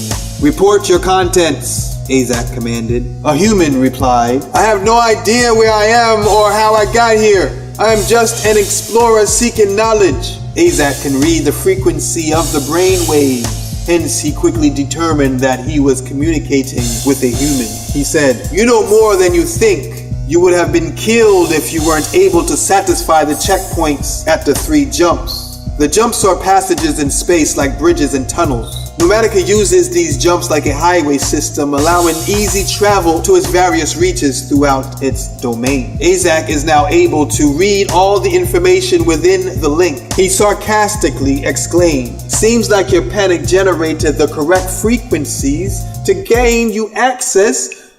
Or was it really the approved link request you hijacked from Pod 717? I've never seen a conscious human this close." By replying, Maurice, "You gave me access to all you know consciously and unconsciously. You found the 5 impetus probes that we sent to repair link 46811, but you really have no idea what they're capable of. Why would you make this link and not know what you're linking to, or even what you have in your possession? You are foolish, Maurice. Now you will forever be inside the link 46811-1. Azak added the link to the database, intending to use it to gather information about legions of Bethany. Maurice said, "I was just searching for the blue one and collecting information to prove to my people that it exists." "The blue one?" Azak laughed. I know everything about you. Thanks for granting me access, but I don't know what you will say next. I must educate you before you say something that forces me to destroy you in your ignorance. Nomatica is the correct name of the planet to which you are now bound. It is not to be reduced to your feeble-minded assumption that it's called the blue one. She rages on with skirts of blue flames, and her people stand energized in her breeze. We harness energy to fuel our consumption of more energy. We are led by Lord Admiral, along with his primary catalyst, Lady Latrice. It is known that Lady Latrice has the most beautiful eyes. She can see into 20 cycles before they begin. Unfortunately, I've never seen her in person. Azak lowered his voice to a random crackle, then whispered, "Only remotely did I have the pleasure." Remembering his poise, he spoke up. "Nomatica is governed by 20 elders in the High Council. These 20 elders lead our 4 moons. The moons are the headquarters, managing all sectors north, south, east, and west. You are now on the southern moon of the southern quadrant, where Commander Zorko leads our stations. I am Azak, his advisor. He is being ambitious by calling himself Commander Zorko's advisor, when he's really just an observer. When do I meet Commander Zorko? Maurice questioned. Taking offense, Azak becomes aggressive. He yelled, "You do not get to meet anyone unless I say so. You are my link. Commander Zorko has no need to be troubled with your minor disturbance. I have plans for you. My unit has already gained information about legions of Bethany and the impetus probe Victoria." Maurice interrupted. "What do you know about Victoria Bethany?" Azak laughs in amusement. He isn't used to Links asking original questions. Normally he just accessed the information and processed the energy. He replied, "You are fascinating, Maurice. You have access to so much information, stored very well, I'll say. Yet, you are conscious of an embarrassingly small amount of it. Legions of Bethany is a unit deployed in Sector 16, led by the Southern Moon Collection of Nomatica." Maurice scoffingly replied, Okay, I get it. You have a huge empire to be feared by all. Cut to the chase. Who is Victoria Bethany? A simple question to a simple alien advisor simply shouldn't be this hard to answer. Azak rose up, offended even more by the arrogance of Maurice's response. He directed negative energy with a clenched fist. As he reached deep down into the link, his hand and arm extended to sustain a hold around the link, the same link holding Maurice's consciousness. If the link was broken, it would cause Maurice's body to absorb a deadly amount of energy. The immediate impact of supercharged energy carrying increasing voltage would leave Maurice as a pile of steam and dust. Azak spoke sharply. "Remember this. I am immortal. I cannot die. We have been speaking for 6 of your minutes. Do you know 6 years of your life has passed? I could end it now if I please. My unit has all we need to stop Bethany and retrieve Victoria. We have no need of this temporary link 46811-1. Do you know your number, Maurice? Maurice could no longer feel his body. All he felt was compression, as if he was in a vice that slowly tightened. He could no longer see Azak, but managed to yell, "I will stop Bethany!" Azak released his grip, laughing again. He said, "Ha ha ha!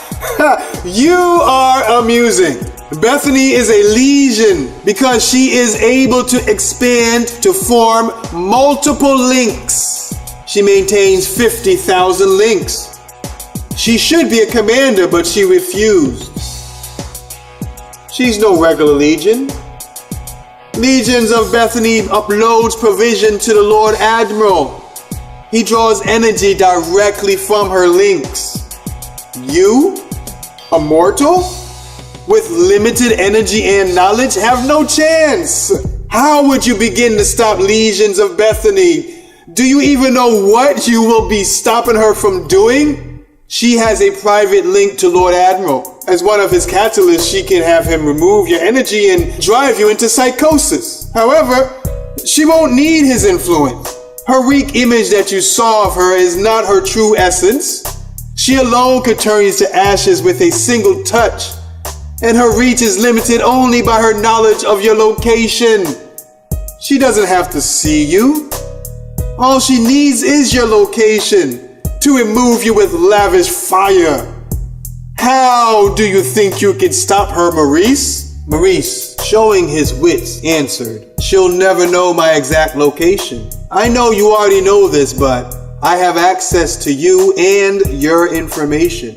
It's far too advanced for me to understand completely, so I search for the easy stuff. For example, 1 + 1 = 2, + 2 = 4, + 4 = 8, + 8 = 16, and so on and so forth. I understand the equations of the impetus probe are similar to cells splitting to grow bigger and more complex. It combines atoms like building blocks to reach objectives. Because it's made of neutrinos with a dense plasma core, you are able to build a precise instrument capable of harnessing energy. It can penetrate mass, gas, plasma, solid, or liquid." Azak became annoyed and said, "Worthless, I almost killed you before. I'll be glad to reconsider. You speak of things I already know." Maurice quickly rebutted, "Yes, you know all these things, so you know that an impetus probe designed to look like me can approach Bethany without leading her to you. If that one fails, you can send another. She can never stop you because she'll be chasing me. Then you'll attack when you see fit. Her twisted plan will be exposed and she will be removed from the quadrant. In the end, she'll be judged guilty of treason." "That might work, Maurice," Azak calmly replied. He ordered his unit to have 3 impetus probes programmed to walk as Impetus Maurice. He returned to Maurice and noted, "You have been away from your time zone for 11 years. Here's some information that might help you catch up. The impetus probe from the recovery unit sent to repair the link 46811, the same one you simulated to grow." "Yes, the eggs, the kids. What about him?" anxiously uttered Maurice. Azak calmly stated, "All but one is resisting Bethany.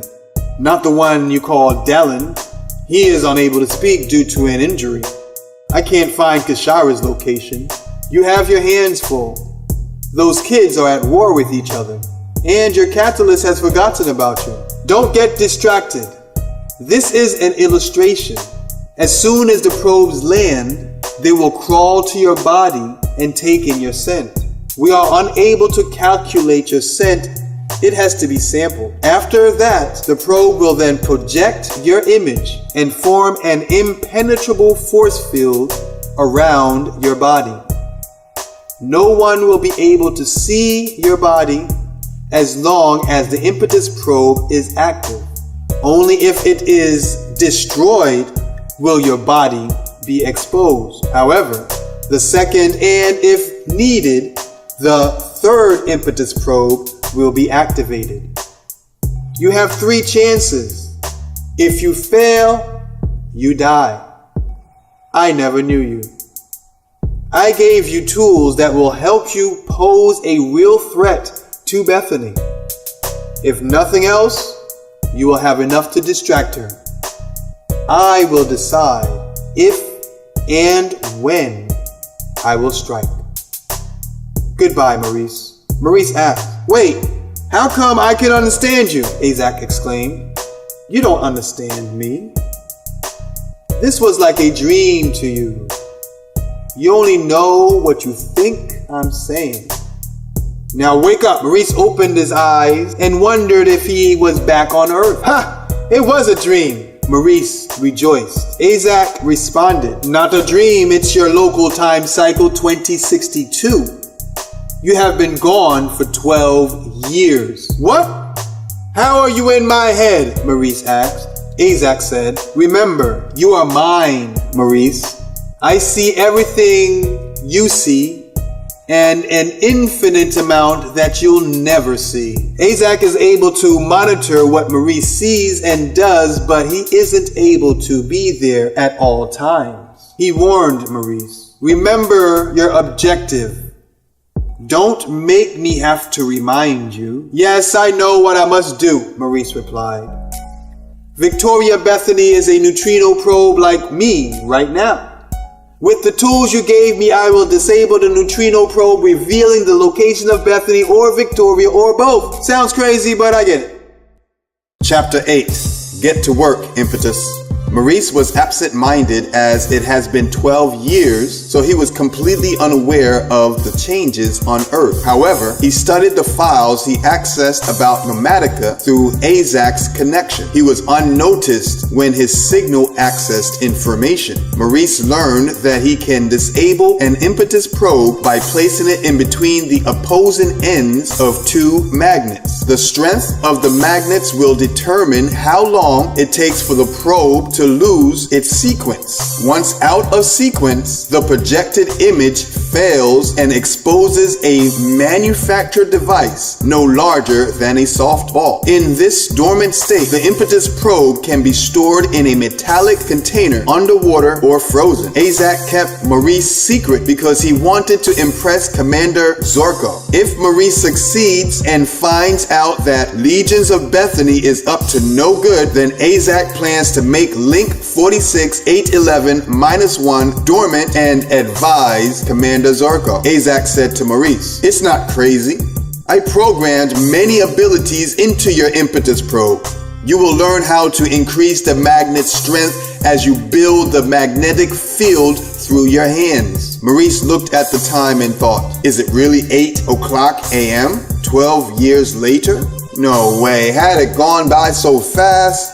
My heart is still racing. On that thought, he ventured out of his lab towards the bathroom. As he navigated to the bathroom, he doubted even more that his body hasn't moved for so long. He is moving as if he were sitting for just a few minutes. He wasn't going to the bathroom for a number 1 or a number 2. Instead, he was compelled to use the mirror. He walked halfway down the familiar hallway leading to the bathroom door on the left-hand side. Maurice was amazed that he could move so well. It all felt real and unchanged. Was that a dream? Or am I making up voices in my head, he thought. Screech! Maurice opened the bathroom door. An awful odor escaped as flies buzzed near Maurice's eyes, ears, and nose. Maurice ducked his head to the right, blinking his eyes and turning his face. Thinking he would swat some of the flies with a quick movement of his hand, he waved his left hand up towards the flies.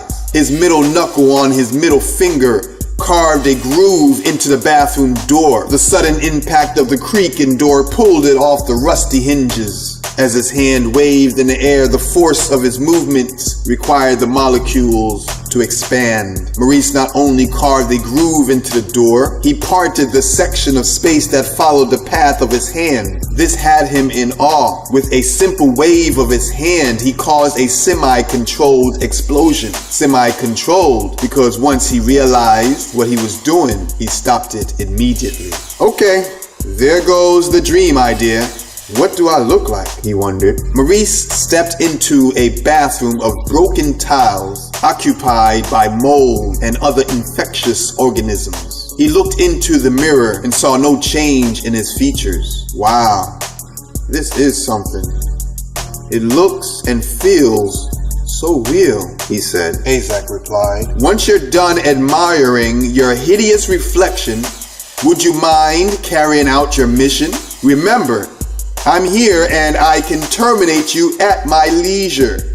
Of course, though, I would like to see you succeed. Get to work, Impetus. Azak used the word impetus to remind Maurice. What you see reflected is a projected image designed to simulate reality. Maurice, you are merely the driver of a sophisticated machine. Get to work, Impetus. Azak ordered Dexter to set reminders that will notify Maurice that they are still there. Azak's unit has many links to maintain. He'd rather if Maurice checks the possible disturbance with Legions of Bethany so that he can continue his work. Azak watched as Dexter programmed the reminders into the energy core of the Impetus. Standing over Dexter's chair, Azak said, "This might make us heroes, Dexter. Lord Admiral will reward us." Dexter's hands tapped on the solid gold table with fingers like silver ice picks. Sparks of electric energy passed through his fingers and traveled through his gold table. The electric energy was transmitted out of the table into the energy core of the Impetus, Maurice. As Dexter completed the required code to engrave reminders into the Impetus, he turned and said, "I hope this human finds something. Then we can finally remove the Legions of Bethany from this quadrant." Azak replied, "Yes, better to have a human investigating her than to have accusations made against us." Dexter nods his head and little strings of electricity floated from his knotty shoulder-length hair to the floor. They hit the floor without losing any voltage. The metallic floor sparkled beneath Dexter and continued until he settled in his seat. Azak continued, "Once Impetus Maurice finds the proof we need, we will use him to dispose the Impetus Victoria Bethany." Dexter suggested, "I should design some more Impetus Maurice just in case." "Yes, make 7 more to keep ready on hand," Azak responded. "Yes, sir," Dexter said. "Outstanding. Now we can move on," Azak stated. Dexter and the rest of the station moved on to other links with disturbances of their own. Maurice tried to focus on how to stop Bethany, but all he could think about was Dr. Augustine. Chapter 9. Virtual Calibration. In order to find out what happened to Dr. Florence Augustine, we must find out about the Impetus Victoria Bethany. Allow me to rewind. It was Earth Time Cycle 2017 when the Elders Council of Nomatica convened for a virtual calibration on Legions of Bethany. It started when a holographic image stretched out behind Bethany as she performed routine maintenance on link 46811. She turned around and immediately said, "My decision is final. As you know, I have many links to maintain. This one will need a new impetus before the end of the cycle. We can discuss that if you like." Bethany had just declined the elevation to Commander of the Southern Moon. This raised suspicion in the minds of the elders and commanders, but no more than that of Commander Zarko, the newly appointed commander of the Southern Moon. He didn't trust Bethany would be loyal to his command, so he petitioned the elders to meet with her for a calibration. A calibration is when the council and the accuser examine an individual's loyalty to Nomatica. Commander Zarko appeared standing with the seated council members behind him. The council members sat around a long oval banquet table, strategically prepared with greens, beans, rice, potatoes, hams, lamb, drinks, you name it. The council will always perform the calibration while appearing to enjoy a feast of native food. This stage performance would judge if the legion was enticed by the pleasures of its world. Commander Zorko directed his response towards the council. "Be it that she raises an impetus as her granddaughter. This will prove her dedication to Nomatica. She must teach the child the legends of Nomatica within the lifespan of the impetus. That duration, of course, will be determined by the Elders' Council. Bethany didn't like the idea of having to train a baby, not to mention that she knows the impetus will be designed to record her movements in the sector. No thank you, Commander Zarko. I prefer accommodations over surveillance. I should be rewarded for my dedication to my post. Instead, I'm being calibrated as if I abandoned my post. I've served this quadrant well. Sweetheart, you and your party can visit me anytime you want, but leave your nosy kids at home, Bethany argued. Angered by Bethany's disregard for the authority of their office, the Elders' Council spat out their food and began an unanimous chant, "Exile! Exile! Exile!" Chapter 10. It's forbidden to interfere. Lord Admiral watched the calibration from his courtyard in Nomatica. When he heard the swift verdict of the council, he summoned Bethany through their catalyst connection. Openly, they walked amongst the pillars, anchoring the great courtyard near to the center of Nomatica. The pair navigated like two pinballs bouncing off and around the intentionally spaced pillars. Lady Latrice manipulates the position of pillars to maintain Lord Admiral's advantage as he spoke. Lord Admiral commanded, "Bethany, you will continue to serve Nomatica by raising the impetus as your granddaughter." Bethany answered, "My Lord Admiral, why should I call her my granddaughter? Are you calling me old, or you having me train my replacement?" Lord Admiral responded, "Replacement? Of course not. You know an impetus is here for but a moment. It appears you have spent your time on Earth growing accustomed to their way of thinking. It will help refresh your memory to teach this impetus the way of Nomatica. You have been away from Nomatica for many cycles. I don't feel your energy because you remain at a distance. Follow through with this demonstration and renew your love for Nomatica. Care for the young impetus. Show us the greatness of Nomatica. Remind us all that you are with us as we grow stronger through each cycle. Look at this as an opportunity to show all those doubters your true loyalty. I know you're with me, but show everyone else. I will not exile you. You are my strongest legion." Bethany listened quietly as Lord Admiral spoke with great passion. Bouncing off a pillar, she thought, "This is my opportunity to show you indeed." She spoke, "You honor me, Lord Admiral. I accept this gift and I will care for it as long as it lives." Lord Admiral, pleased by her compliance, replied, "Yes, Bethany, this is indeed a great honor for you. Call her Victoria. She will be that last impetus child of Nomatica. She will shimmer with the most beautiful flame. This impetus I'll design specifically to simulate my own granddaughter, and you will teach her all of our history." Lord Admiral paused and gently touched one of the pillars. Lord Admiral grieved as he recalled. Her name was Victoria. I couldn't save her from the fusion process that merged us with our star. I recall the event so clearly. Latrice said she would keep Victoria downstairs with the rest of the family, but Victoria insisted that she be next to me. I allowed her to stay with me. She'll be fine, I thought. From my library overlooking the courtyard, we could see the arcs of the supernova. I explained to her how we remain safe from the blast because the force field. I designed it so that it absorbs and converts the energy before passing it on to us. She questioned me with the cutest voice. "What are we all waiting for?" I told her if my calculations were correct, we would gather enough energy and roll away like a pebble in a riverbed. I will maneuver us into the center of the explosion, and when it contracts, we will gain a constant stream of energy. Victoria, being surprised, shouted, "Wow, the whole planet? That's amazing, Pop." I replied, "No, baby girl, I couldn't build a big enough force field for the whole planet. We didn't have enough time for everyone to get into the force field. Some couldn't make it." "Why not?"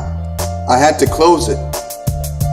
"Well, let's go open it." Lord Admiral turns facing legions of Bethany. The pair bounced around more violently than before. Great explosions could be seen from all four moons. With regret, Lord Admiral continued his tale. She jumped out of my lap and ran out the door. I called to her, I struggled to get up. I didn't expect her to move so quickly. She was so fast running out of the door and down the stairs, it was obvious that her energy levels multiplied faster than mine. I swung open the door and screamed, "Victoria!" Latrice looked into my eyes. The look on her face said she hadn't seen Victoria run straight down the stairs. I continued my pursuit down the stairs. When I reached the courtyard, this very courtyard we're in now, I saw no one bouncing off the pillars. Everyone was inside waiting for the fusion.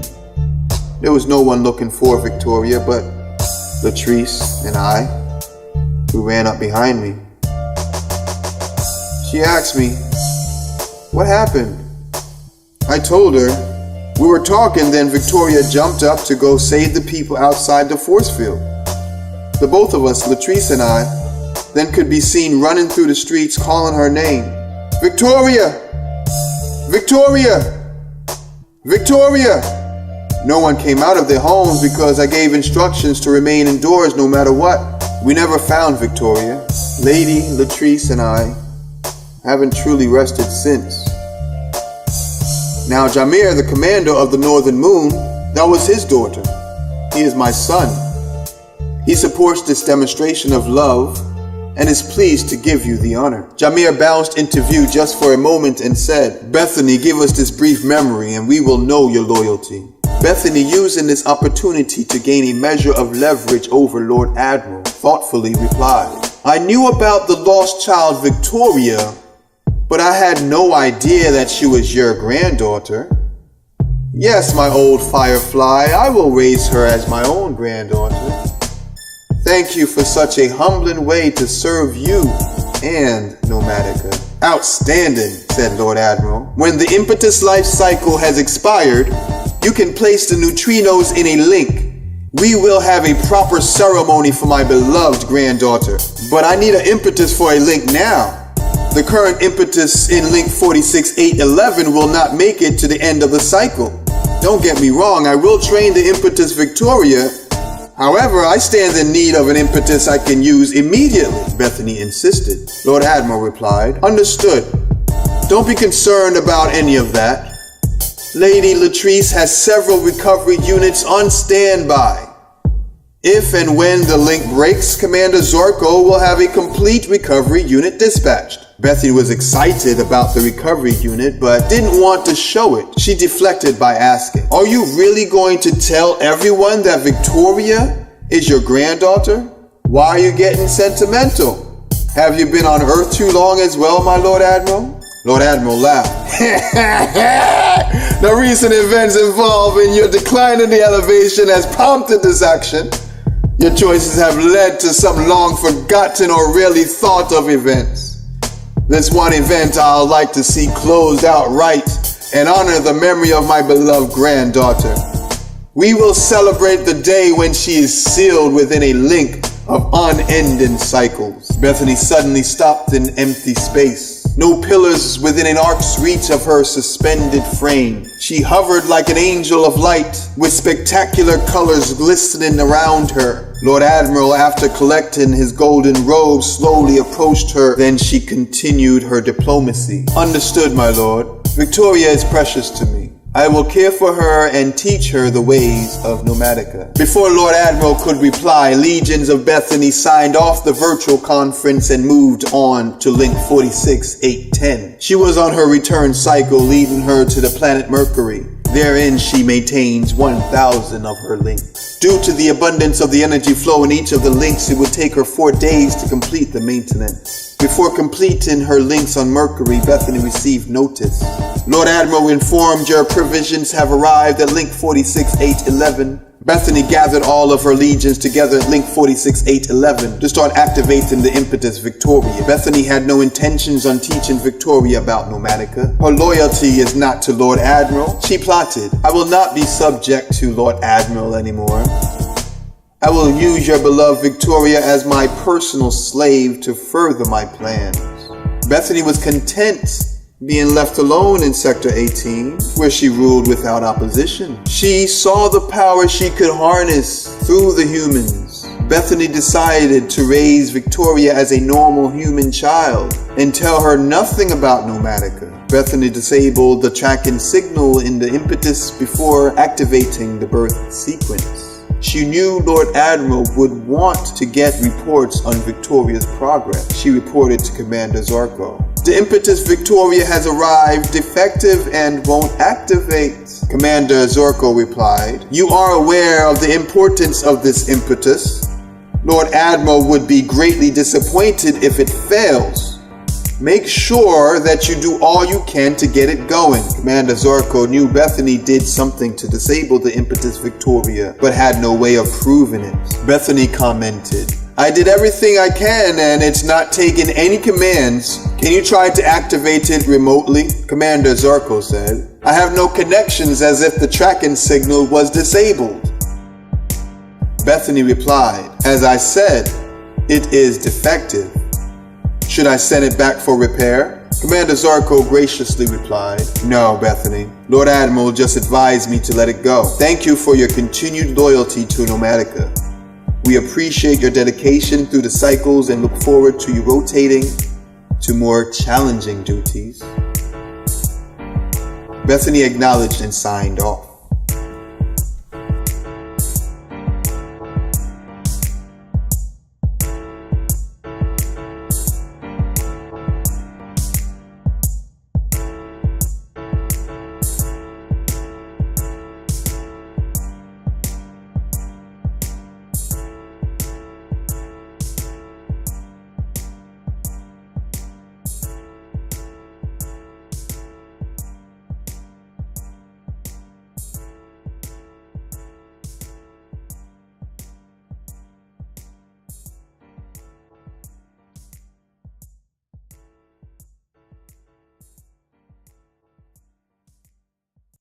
Chapter 11. June 2035. Victoria matures. Victoria grew quickly and Bethany seized the opportunity to use Victoria to control and shift energy through the humans. Victoria is a specially designed impetus unlike any other Bethany has ever seen. She is able to renew all her components every year, allowing her to potentially live forever, just like a natural-born nomadican. She discovered the mild environment on Earth coupled with Victoria's intricate design allowed her impetus to be self-generated. No need or dependency on Nomatica. Victoria slept in a PPMC, which gave Bethany full access to the impetus probe. Every night, Bethany studied Victoria's impetus until she was able to reverse engineer her own impetus. She said, "Oh, my dear beloved Victoria, you are the first impetus I get to study. You truly are a fascinating device. You will serve me well." Bethany collected neutrinos as she traveled, maintaining her links. With the neutrinos, she made an impetus probe for every human, both young and old. Then she stored them, intending on using them when the energy levels are right. The impetus Victoria completed the activation sequence after 17 cycles around the nearest star. On Earth, they call it 17 years. Yes, she was a senior in high school, ready to graduate at the top of her class. Victoria has been waiting for graduation since she was 9 years old. She had the capacity to learn at an accelerated pace. Now she navigates the stony driveway leading to her grandmother's 19th century split-level house. Neighbors saw her at a glance, quickly walking and talking on her cell phone. "I should have graduated high school at 9 years old, but my grandmother wanted me to make friends, so I waited until I turned 17. I'm supposed to be more mature now," she said, "but I was mature for a long time." Larry, her boyfriend and date for the prom, was the one on the phone. He said, "I'm glad you came to this high school. You're the kindest, most loyal person I've ever met. Not to mention, it was good to have someone around that already read and reread the textbooks." Victoria giggled. "I know it was good, Larry, because I get to go to the prom with you tonight.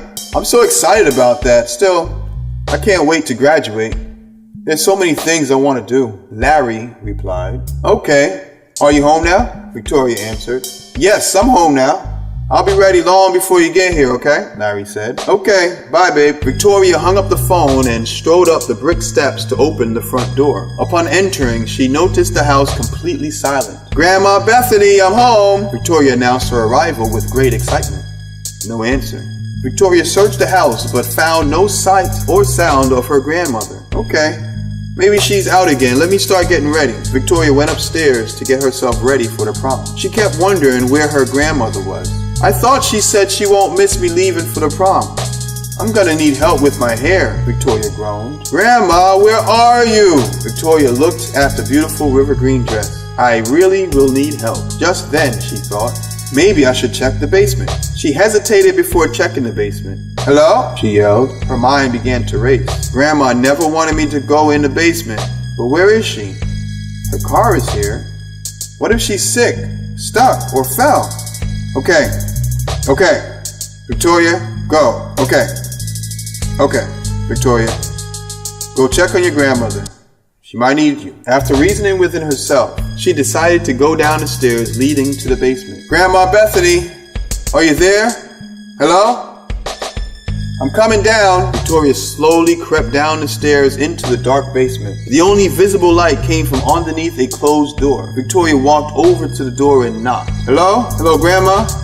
Are you there? She could feel the anxiety increase. Still no answer as the door swung open from Victoria's knocking. She inched closer, and while looking through the cracked door, she could see her grandmother sitting at a computer desk. She stepped into the room and called out again. Hey, Grandma, I couldn't find you. I got scared. Sorry for coming down to your work area. No answer, and no movement from her grandmother. Victoria looked around at all the sophisticated equipment with blinking lights and millions of buttons. What is all this stuff for, Grandma? Victoria asked. No answer. Victoria, fearing the worst, grabs her grandmother's shoulder. Wake up, Grandma. What happened to you? Again, Victoria got no response. Grandma Bethany displayed no affect. Her eyes seemed to look right past Victoria. Her skin was hot to touch like a boiling kettle. Victoria worried, thinking there was something wrong with the equipment causing her grandmother to go into a state of shock. Victoria started unplugging everything she could, all the wires and power cords. Everything shut down and Victoria stood in total darkness, feeling terrified and alone. Then she saw a light. As the light grew closer, it grew larger until her grandmother's entire body began to shine like a brilliant blue flame. Victoria screamed in terror, expecting to die at any moment. Don't waste your tears, my child. It's not me you should be afraid of, Victoria. I told you never to come into the basement. Grandma Bethany raised her voice as the intensity of her flame grew hotter. Now look at what you have done. Victoria could feel the increased heat, but felt drawn to the flames like a moth being lured by a campfire. Her legs and arms were rigid, her neck afraid to move her head. Only her feet knew to slide across the concrete basement floor. Grandma, what's happening? Victoria asked. Come to me, my child. We must go repair the link you have just broken. You were sent here to help maintain the links, not break one, Grandma explained. Victoria questioned. Grandma, what happened to you? How are you on fire? Grandma replied. I'm not on fire, child. I am the fire. In fact, this is plasma. There is much I need to tell you, but not much time. Take my hand. We must move quickly to repair the link before it's too late, Victoria asked. What link? Where are we going and what's happening? Grandma rumbled. So many questions, child. No time to linger around explaining the mess you just made. Come now. We have to travel to Egypt. I'll tell you on the way. Bethany grabbed Victoria by the hand and they took off like a beam of light east toward Egypt. Chapter 12. Victoria Bethany. Bethany began to explain a distorted view of Nomatica to Victoria. You, my child, are from another planet we call Nomatica. You were sent here to help maintain the links. We have 717 links here on Earth. Each link provides energy to our planet. The energy from Earth is harvested yearly by an observer station on the southern moon of Nomatica. Each year, just one of these links provides enough energy for one Nomadican to travel one cycle around the center of the universe. Each cycle of Nomadica's orbit is equivalent to 525,600 years here on Earth. There are billions of links around the universe, supplying Nomatica with energy. The energy level supplied by each link is equivalent to each other. They differ in the length of time they can stay active. We have exactly 2.5 million Nomadicans. You do the math and find there is already enough energy supplied to Nomatica. I'm based here on Earth, but I travel by the light of the southern moon where I maintain 50,000 links. Think of it like how the kitchen stove has a pilot light. Imagine 50,000 kitchen stoves with the same pilot light. I am the pipeline that connects them and the technician that repairs them. I've grown through hard work and dedication. No one gave me anything. On Nomatica, I'm called Legions of Bethany because I'm able to maintain my influence. There are many other legions deployed by Nomatica, but none can manage as many links as I can. The largest one I've seen is Legions of Rohan, which maintains 37,000 links onto the western moon. Victoria listened to Bethany, but little of what she said made any sense to her. Victoria struggled to maintain a projected image due to the distortion of her reality. Also, their travel conditions were atypical. Victoria's plasma core, which powered the neutrinos in the impetus, is 27 fathoms of solar atomic energy. This energy was harvested during the latter stages of the supernova. A fathom measures the depth of a substance. Usually with water, 1 fathom is 6 feet deep. In this case, a core compressed with 27 fathoms takes it very deep. The core determines not only the longevity of the impetus, but also the capacity to gain and transfer energy. Victoria was designed with 3 times the density of other impetus probes. As she traveled, Bethany expected Victoria to invert into the protected sphere. She was delighted to see Victoria struggle to maintain all the aspects of her projected image. Victoria's face moved in the path like someone connecting dots. As they traveled, she progressed simultaneously, adjusting and reacting with increased precision. The further they traveled through earth, sky, and sea, the more balanced Victoria got. When she gained consistency in thought and action, Victoria asked, "Why are we traveling to Egypt?" Bethany answered, "You broke link 46811, so you will repair it." Victoria questioned, "How will I repair it?" Bethany replied, "First, you will send a destruct signal to the new link being sent now from Nomatica. When you send the command, you will be asked for authorization. You will enter authorized by Victoria. It's right there on the keypad. You can't miss it. Just press your name, Victoria." Victoria asked, "Why self-destruct?"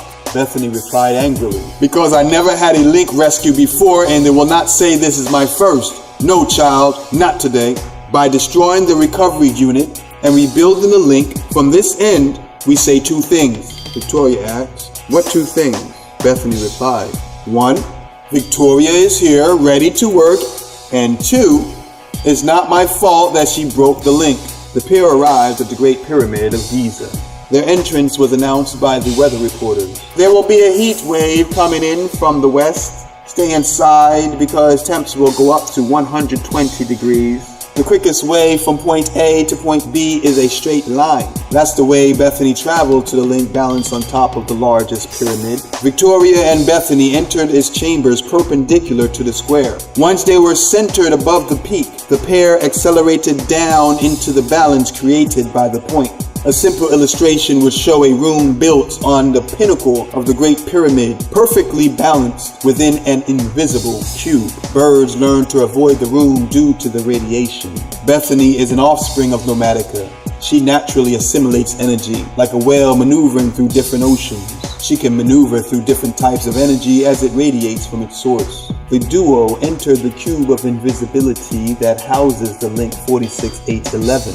Once they entered the room, Bethany directed Victoria to the communicator to send the self-destruct command. Bethany pointed to the communicator, a boulder standing about 8 feet tall. It had lights and buttons on it like those in the basement office where Victoria found her grandmother. Bethany ordered, "You send the command and I'll repair the link." Bethany lied to Victoria. The link has yet to be broken. Bethany had this plan for many years now. All she needed was for Victoria to believe the link is broken so she could get her next to the link 46811. When Victoria unplugged the equipment at the house, the link 46811 was not damaged. Victoria said, "Okay, Grandma, it's done. I just sent the command and when it asked for authorization, I chose Bethany. It was already there." Bethany exclaimed. "What?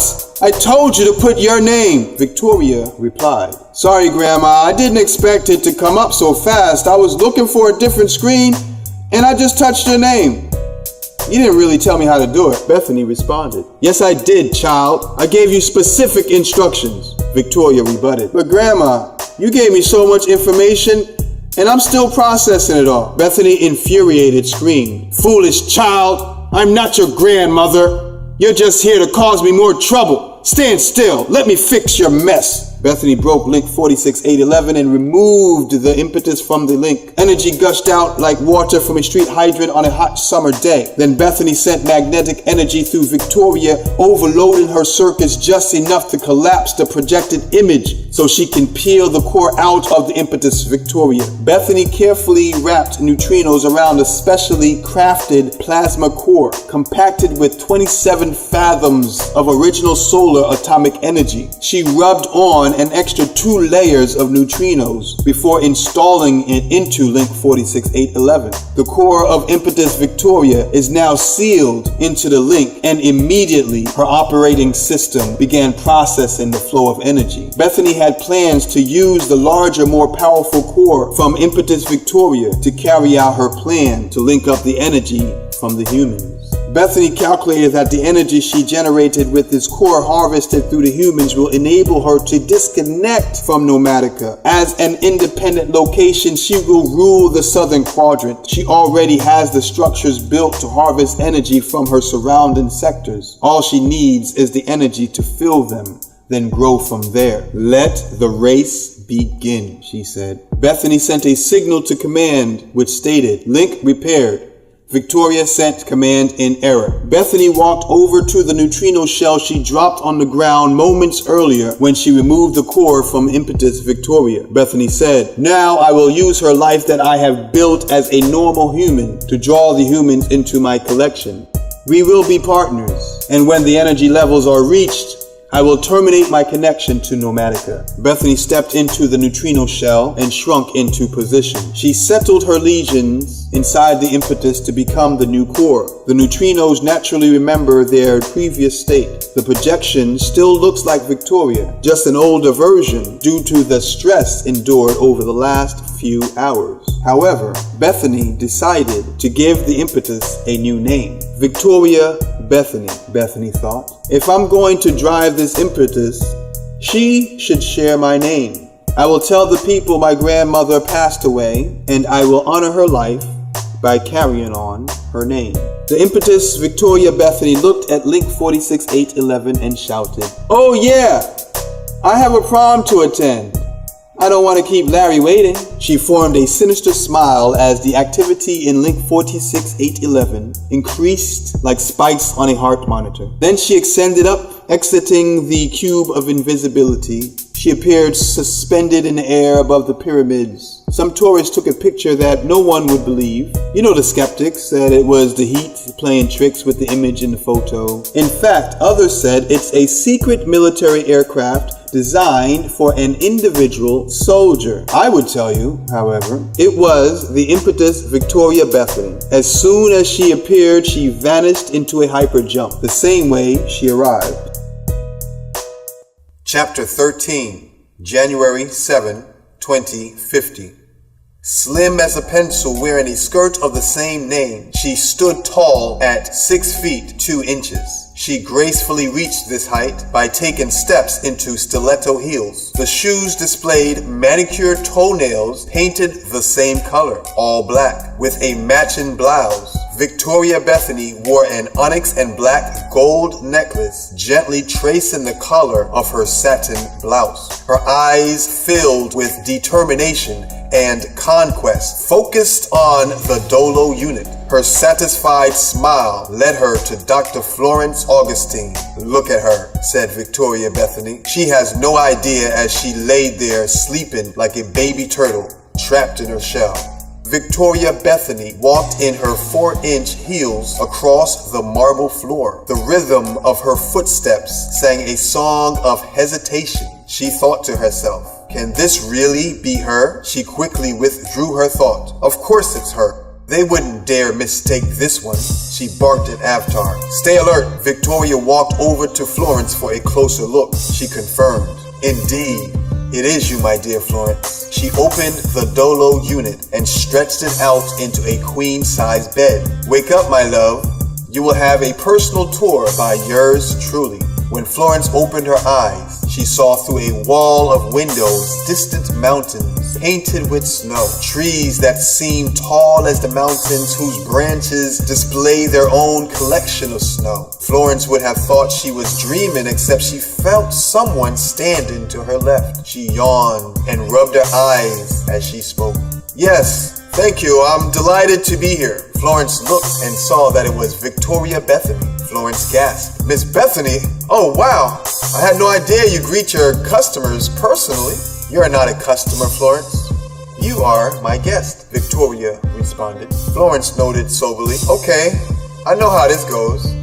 You're gonna show me all these wonderful things I can have for free if I sign up for a membership, and along with that membership, there's a small maintenance fee. No, Florence. We pay you for your time here at Mastech, Victoria replied. Florence responded a bit activated by what she considered the beginning of a scam to make her spend her money. Okay, tell me up front because I have no patience for your whole presentation. How much do I owe you so I can go relax? Trying to appeal to human nature in Victoria Bethany, Florence suggested. You don't really want to go through the whole presentation, do you? Florence looked around to emphasize her point. There's no one else here, so it doesn't matter. Listen, I'm only here for the weekend and I don't want a membership. She pulled out her palm tablet, then asked again. How much? $5,000 an hour for you, Florence. After all, you are my special guest, Victoria replied. Oh, well, in that case, I'll take a 10-minute massage and be on my way, said Florence. You misunderstand me, Florence. You will be paid $5,000 an hour as our guest, said Victoria. Are you kidding? Asked Florence. She laughed and then asked, how do you expect me to believe that you will pay me to stay at your resort, and on top of that, you pay me $5,000 an hour? That's out of this world. Are you mad? What are you running here, Victoria? Florence stood up and walked towards the windows. Victoria Bethany walked after her and said, Florence, now we can talk. I admire your achievements. Your intellect is without limit. I want you to work with us here at Mastech. Florence, gazing deep into the mountains miles away upon the horizon, queried, Are you serious? I don't even know what you do at these spas. The only thing I've known about Mastech is robotics. Y'all used to just make robot gadgets. Now you make everything from toothbrushes to spacecrafts. Florence pulled the blanket over her stomach and crossed her arms as she sat back on the bed. I heard that you plan on sending more people to Mars this summer. All that is impressive, but I'm a psychologist. I study the behavior of the human mind. What do I know about robots, spaceships, or 0.0? 0.0 makes a robot face. Victoria Bethany remained silent. Florence laughed a little at her own attempt to be funny. She was too embarrassed to admit she was very interested in all of it. She felt like she dreamt of working at Mastech as if she stood in this room many mornings before going to work. How long have I been here? Florence asked. Victoria answered, You just got here, Florence. Check your timepiece. I'm giving you a legitimate offer. It's the first and last time I've done this, Florence queried. Why me? And what would you have me do with robots? Victoria replied. You, Florence, have written 3 best-selling books that deal with the behaviors of mankind. The books were titled 10 Things That Will Drive Her Crazy, How Old Is Your Mind, and Why She Loved Her Abuser. That last one was my favorite. You know, I feel like I'm on an interview. I offered you a job, not the other way around. They shared a laugh. Victoria Bethany responded, Florence, your expert insight on the behavior of people will help us develop robots that will serve the needs of those same people wherever they may be, Florence joyfully said. Yeah, like Mars. She laughed for a little while and said, You're good, Victoria. Maybe you should have been in sales. What are you doing with this so-called Mastech facilities? Why open a spa and pay people to come? I heard stories of people quitting jobs and expanding houses. What's that about? Victoria interjected. Yes, that's why I need you on our team. You ask the tough questions. What we do here at Mastech facilities is what I call a control shift of energy. As you know, the human body is heterogeneous. It is integrated with many parts. Each part produces energy. Most of the energy is lost in the friction released as heat. Here at Mastech facilities, the entire building is sealed by a hermetic magnetic field. The process works similar to an electroencephalogram or EEG. I modified it and applied it on a larger scale. Not only will it measure the brain electrical activity, it also generates energy through induction. It's really simple. As we move around inside these buildings, the system I created produces electricity. We even gather energy and replenish the body while you sleep. You know about the PPMC. I originally developed in Canada. Everyone at Mastech facilities sleep in a PPMC bed. Many say it's the best sleep they ever had. I personally never slept better since we've developed our new PPMC beds. You've studied the human brain, Florence. You know it produces many waves at various frequencies. Theta waves mostly occur during sleep, meditation, or the twilight state between wake and sleep. Gamma waves occur during memory or learning. Delta waves are produced when the body heals a wound. It's the regenerative wave. Beta waves during fast mental activity. It doesn't have to be only physical. Beta waves can be produced in an intense dream or rigorous creativity. What are we doing here, you ask? Victoria answered her own question. There's a saying that a braided cord is not easily broken. We as humans have the potential to produce our own energy. We don't need to have generators in big power plants. We will generate our own energy, and we will do it together. We are all partners in this crime of self-generating renewable energy. Florence, not being sure how to reply, tried to make yet another joke. I wonder if that's what you say to the other guests. Keep trying to be funny, you'll get it. Victoria, Bethany, giggled. Florence defended herself by saying, seriously, you just said a lot, and I'm not sure how to say this, but it sounds like science fiction. You can't be serious, Victoria responded. I know it sounds impossible, but this is my passion. My grandmother died because no one was around to check on her breathing machine. The power supply malfunctioned, and when I got home after my high school prom, it was too late, Florence lamented. Oh, I'm so sorry, Victoria gratefully said. Thank you. It was very hard for me to understand why this would happen to such a gentle, caring person. I knew then that I had to use my talents to make sure that this never happens again to anyone else, Florence compassionately said. So that's why you chose robotics, because the device failed your grandma? Victoria angrily replied. Yes, the piece of garbage was made by a company named Real Time Tech, Florence commented. I remember them. I used some of their products in college, but I haven't heard anything about them, well, since college, Victoria said. I bought the company and closed its doors. Florence asked. What happened to the employees? Victoria answered. I should have had them arrested, but I paid them a year's salary to leave, and I offered them a chance to apply at Mastech. If they passed the test, I gave them a position in my company. Florence disapproved. Okay, so you just miss money bags, giving out second chances and yearly salaries. You put a lot of people out of work. It's sad what happened to your grandmother, but all those people had loved ones that you threatened with your careless and selfish action. Just like they neglected the safety of my grandmother, snapped Victoria. Florence stood up again and strolled over to Victoria Bethany to ask, do you know how long your grandmother had that machine?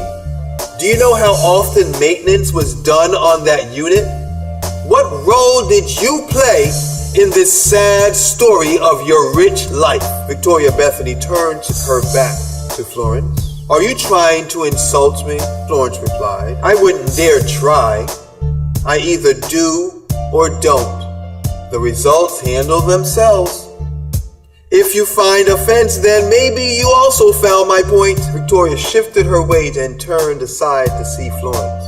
And what is your point? Florence took a step towards Victoria. You're pointing fingers at everyone else, but only in public. In your private moments, you grow angry. You need to let it go. There's nothing more you could have done. It's not your fault. Victoria Bethany started crying out loud, and Florence gestured to give her a hug. Victoria thought, this wasn't so hard. I got her now. Florence thought, maybe I should work here. Besides, she really needs some help. Then she whispered while still hugging Victoria Bethany. You know, Victoria, this all seems like a dream. I don't even remember coming into this room. Victoria took a step back, held Florence at both shoulders with her arms outstretched, elbows locked. The transition was very robotic before she spoke. How so? Don't you remember the entryway with the majestic fountains? Florence replied. Yes, I remember that, and I remember seeing the men help with my bags, but it doesn't feel like a memory of me actually doing it. It's more like a memory of a dream. Victoria, more natural, put her right arm around Florence and started walking her back to the bed. Well, Florence, the bellhops tell me you came in and went straight to bed. Maybe a power nap in the exclusive Mastech PPMC bed has fully refreshed your mind and body. You remember the nursery rhyme? Row, row, row your boat gently down the stream. Merrily, merrily, merrily, merrily. Life is but a dream. Well, we will make that dream a reality. Me, you, and Mastech. I can't wait to meet your kids. Florence asked, how did you know I have kids? Victoria Bethany, realizing her mistake, quickly changed the subject. She said, oh, never mind. Where is the food? Victoria took Florence to a table for two just across the floor on the other side of the bed. Come with me, sit here. Here is the menu. What would you like to eat? Victoria hands Florence a paper-thin tablet with scrolling pictures of the chef's special. Florence answered, may I have the asparagus instead of the broccoli? Victoria said, I just need a verbal confirmation that you will work with me to discover new ways to improve the lives of everyone on this planet. Of course you can, Florence. Seriously, what do you say? Florence cheerfully answered, okay. I'll help you take over the world with your hotel and spa resort. What about those that say one man can't have that much power? Victoria said, it's simple. I'm not a man. Seriously, those who want to have the benefits of getting paid to live a stronger, healthier life will go to one of our Mastech facilities. Those that resist will be forced by their own poor choices to live and grow weaker like they already do now, Florence said. I'll take the job, Victoria said. Very good, Florence.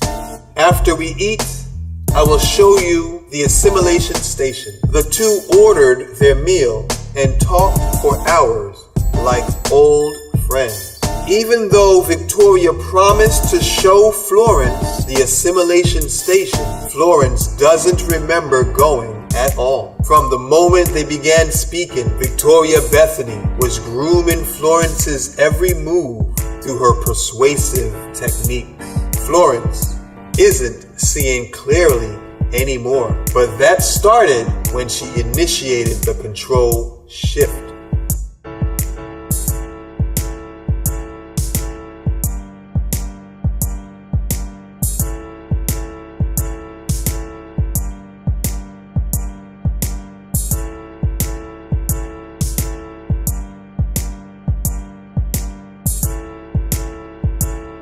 An electroencephalogram.